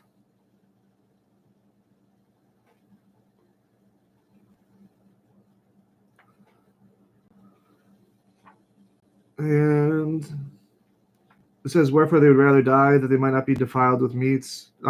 This comes into mean something wholly different in the rest of the book of Maccabees, where you see this kind of proto-Pharisaical woman who believed in heaven, who allowed, um, with her patience and submission to God, um, everything to be taken from her, which is kind of stands as a kind of like a prototype of Mother Mary. Very important. Seven sons, reflecting the seven sons of Micah, who we don't see get much of inheritance and things like that on this in this world. And it's interesting if you ever do find yourself looking for something to read. I would read about the seven sons of the woman in the Maccabees, especially when people try to tell you that eternal life is a resurrection is a New Testament concept, but also could be used against those who say Jesus wasn't prophesied. There's no prophecy of somebody that's gonna, be humiliated or this that. We only view Hercules as a hero, and not when he's laboring, but when he's laid up with somebody. Whatever they think in their base ways. And then it talks about the Maccabees and their wars. And I wanted to jump up to chapter 8. It says, now Jews had heard of the fame of the Romans. They were mighty and valiant men, such as would lovingly accept all that joined themselves unto them, and would make a league of amity with all that came to them, and that they were men of great valor.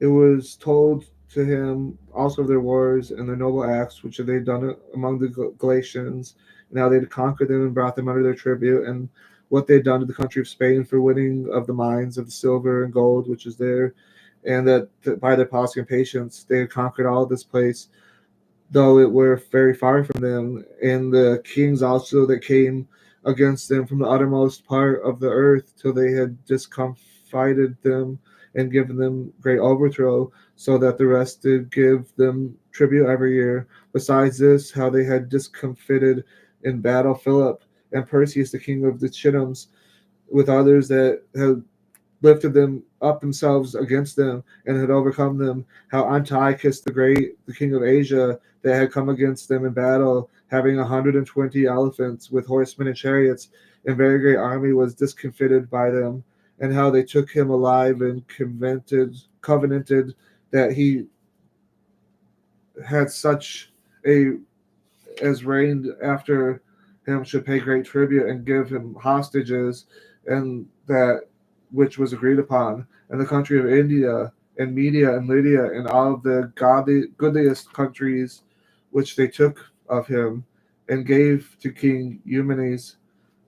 How moreover how the Grecians had determined to come to destroy them, and that they, having knowledge thereof, sent against them certain captain, and fighting with them so many of them, and carried away captives their wives and their children, and spoiled them, and took possessions of their lands, and pulled down their strongholds, and brought them to their servants unto this day.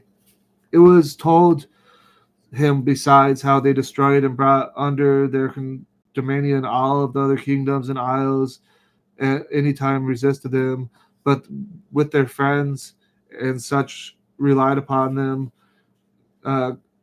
they kept amity, like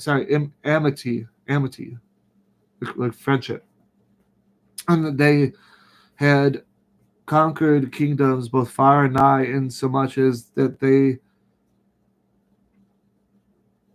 heard of their name were afraid of them, so that whom they would help to a kingdom, those reign, and whom they displace. Finally, they were greatly exalted. Yet for all of this, none of them wore a crown or clothed in purple to magnify thereby. Moreover, how they had made themselves a senate house, wherein 320 men sat council daily, consulting always for the people, and in the end they might be well ordered, and that they committed their government to one man every year who ruled over their country, and that they were obedient to that one, and that there was neither envy nor emulation among them. In consideration of all these things, Judas chose Apollonius, son of John, the son of Achos, and Jason, the son of Eleazar, sent them to Rome to make a league of amity and a confederacy with them, and to entreat them that they would take the yoke from them, for they saw that the kingdom of the Grecians did oppress Israel with servitude. They went therefore to Rome, and the Grecians is the people from the east of Jerusalem, not the west. It's kind of confusing there. They went therefore to Rome, which was very great journey, and came into the Senate, where they spake and said, Judas Maccabeus with his brethren and the people of the Jews have sent us unto you to make a confederacy and peace with you, that we might be registered confederates and friends. So the matter pleased the Romans well, and the copy of the epistle which the Senate wrote back in the tables of brass and sent to Jerusalem, and there they might have by them a memorial of peace and confederacy. So there's their peace that makes Daniel's prophecy, when you define it by Nehemiah, impossible. Good success to be with the Romans and to the people of the Jews, and by the sea, by the land forever, the sword also, and the enemy far from them. If there come first any war upon the Romans or of the confederacies throughout their dominion, the people of the Jews shall help them, and as the time shall be appointed, with all their heart. Neither shall they give anything unto them that make war upon them, or aid them with victuals, weapons, money, or ships, as it has seemed good unto the Romans, but they shall keep their covenants without making anything therefore. In the same manner, if the war first come upon the nation of the Jews, the Romans shall help them with all their heart, according to the time appointed them. Neither shall victuals be given to them that take part against them, or weapons, or money, or ships, as it had seemed good to the Romans, but they had keep their covenant, and without deceit, according to these articles, did the Romans make covenant with the people of the Jews. Howbeit, if hereafter one party or other party think to meet or add or diminish anything, they may do it at their pleasures, and whatsoever they shall add or take away shall be ratified. And as touching the evils of Demetrius doeth to the Jews, we have written unto him, saying, Wherefore hast thou made thy yoke heavy upon thy friends and confederates of the Jews, and confederates the Jews? If therefore complain any more against thee, we will do them justice, and fight with thee by sea and by land. All right, let's jump up to 2 Maccabees. We're almost done here. It's been a long video. Let's jump up to 2 Maccabees, and let's get chapter 1, verse 20. Now after many years, when it pleased God, Nehemiah, being sent from the king of Persia, did send out of the posterity of those priests that had hid it to the fire. But when they told us, they found no fire, but thick water. Then commanded he draw it up, and bring it. And when the surfaces were laid on, Nehemiah commanded the priests to sprinkle wood, and the things laid there with water. When this was done, the time came, and the sun shone, which afore was hid in the cloud. There was a great fire kindled, so that every man marveled. So you might think they made a little fire, right? And it had nothing to do with reflecting lenses like Vespa or anything. Well, let's go to chapter 2, verse 1. It was also found in the records that Jeremiah the prophet commanded them that they were carried away to take of the fire. So they took the fire as had been signified. We see here that he was inquiring with the exile Levites, where's the fire? So it said that Jeremiah said, take the fire with you. All right. So let's look at 2 Maccabees chapter 2, verse 10.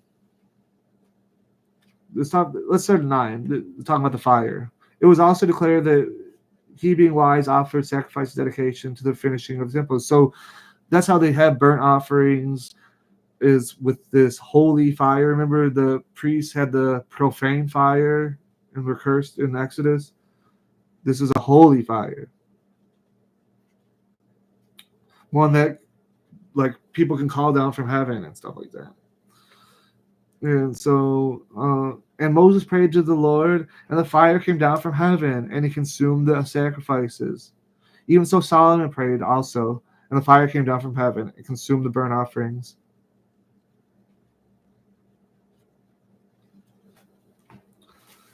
So Nehemiah is doing that too.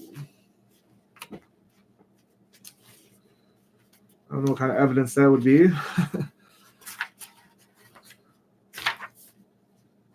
Really unbelievable.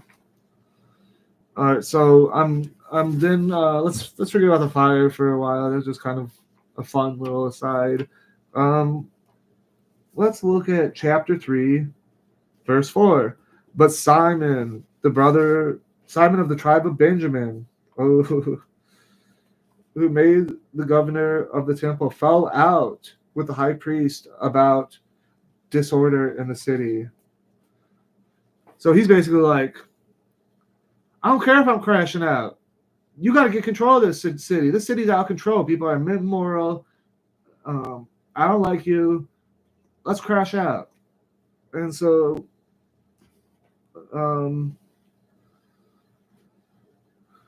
we move up to verse 24 of chapter 3. Now he was there present with his guard about the treasury of the Lord of spirits, and the prince of all power caused a great apparition. So the Lord of spirits and the prince of all power caused a great apparition, so that all presumed to come in it with him were astonished at the power of God and fainted, were sore and afraid. This is the so-called 400 years where God wasn't dealing with his people. For there appeared unto them a horse with a terrible rider upon it, and adorned with it a very fair covering. And he ran fiercely and smote Heliodorus. Heliodorus was somebody working with this guy that crashed out. So that guy got smote by apparition, I guess. And let's go up to chapter 4, verse 1. Now Simon, of whom spake afore, having been a betrayer of the money and his country, slandered Onias, as if he had terrified Heliodorus and been the worker of these evils. I don't know. Oh, that's not 4:1. That's 4:7. Okay, let's do 4:7. But after the death of Seleucus, when Antiochus called Epiphanes took the kingdom, Jason, the brother of Onias, labored underhand to be high priest. Not the high priest, a usurper. Let's go to 4:11. And the royal privilege granted special favor to the Jews by means of John, the father of Eupoleminus, who was ambassador to Rome for amity and aid. So this is before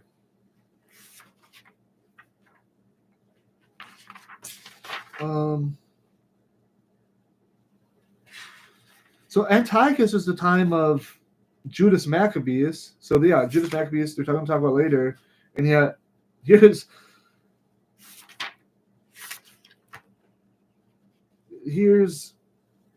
it's not till after Judas Maccabeus that they, way later they signed the Treaty of Rome. They were doing it all by themselves.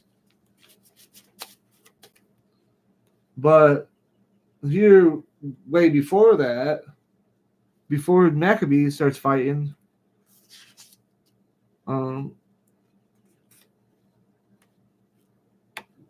they had already got special favors from Rome. As it says here in 2 Maccabees chapter 4, verse 11.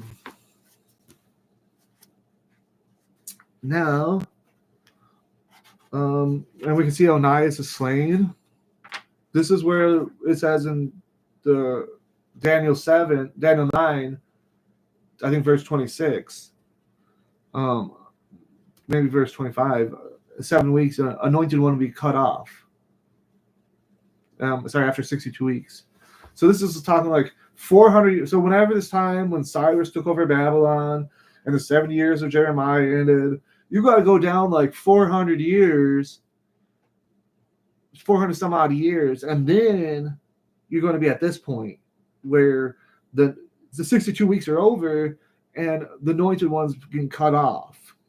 Onias being slain. Here in verse 36 it says, "And when the king was come again from the places of Cilicia, the Jews that were in the city and certain of the Greeks abhorred the fact also, complained because Onias was slain without cause."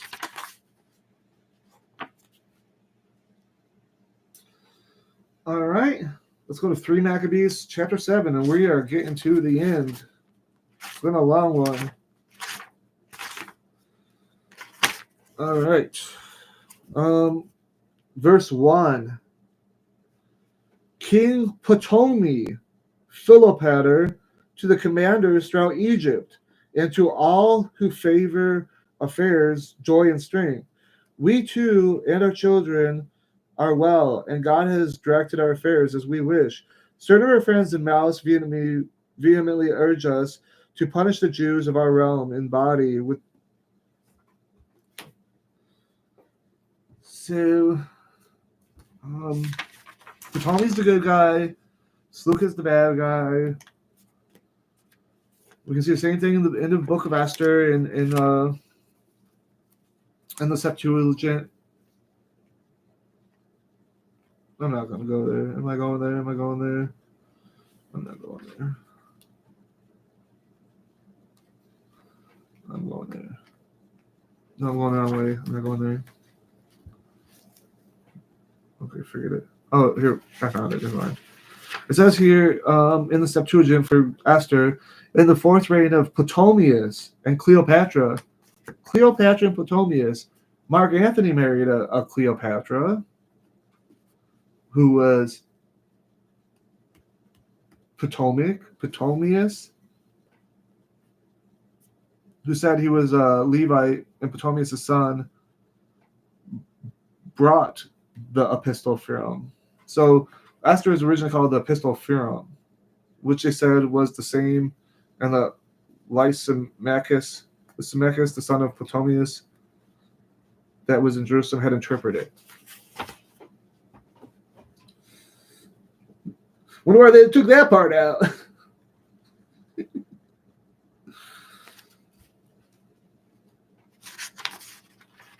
Actually, I don't think they took that. I think they added that. Like, I think it was so obviously a Persian invention that when the Greeks added it, they had to put their little spin at the end. I don't know. All right. I'm done after 4 Maccabees 4. So this is my last chapter.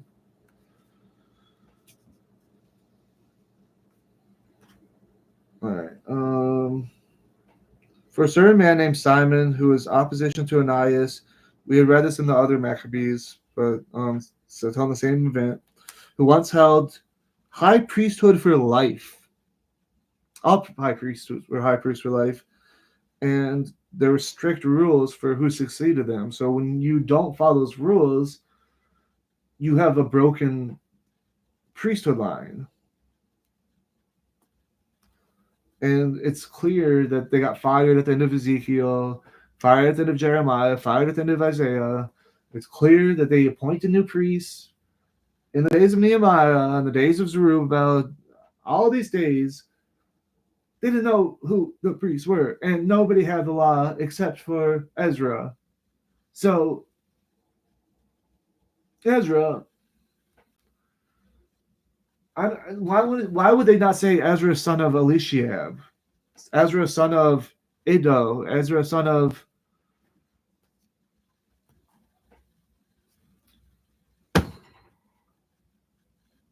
Jehozadak, or son of Joshua, or you know what I mean? But it's the strict lineage.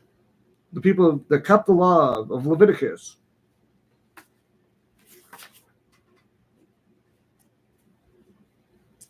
The priest king.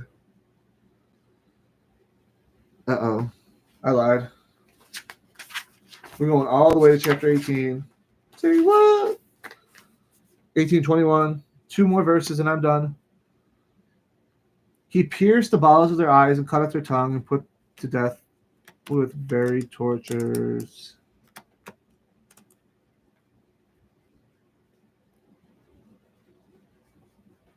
Okay. 14. And he used to put you to mind the scripture of Isaiah to say, even if you pass through the fire, it shall not burn thee. And he chanted to you, David, the hymn writer, who saith, many are the afflictions of the just. He declared the Proverbs of Solomon, who saith, he is a tree of life to all those who do his will. He used to verify Ezekiel, who said, shall these dry bones live? For he did not forget this which Moses taught, proclaiming, I will kill and I will make to live. This is our life and the length of our days. I think Don Preston and William Bell would love to see that. But when they talk about reinstituting the priesthood, it's putting into sin and setting up, like as Daniel said, a kingdom that will have no end. That this was the resurrection of Ezekiel.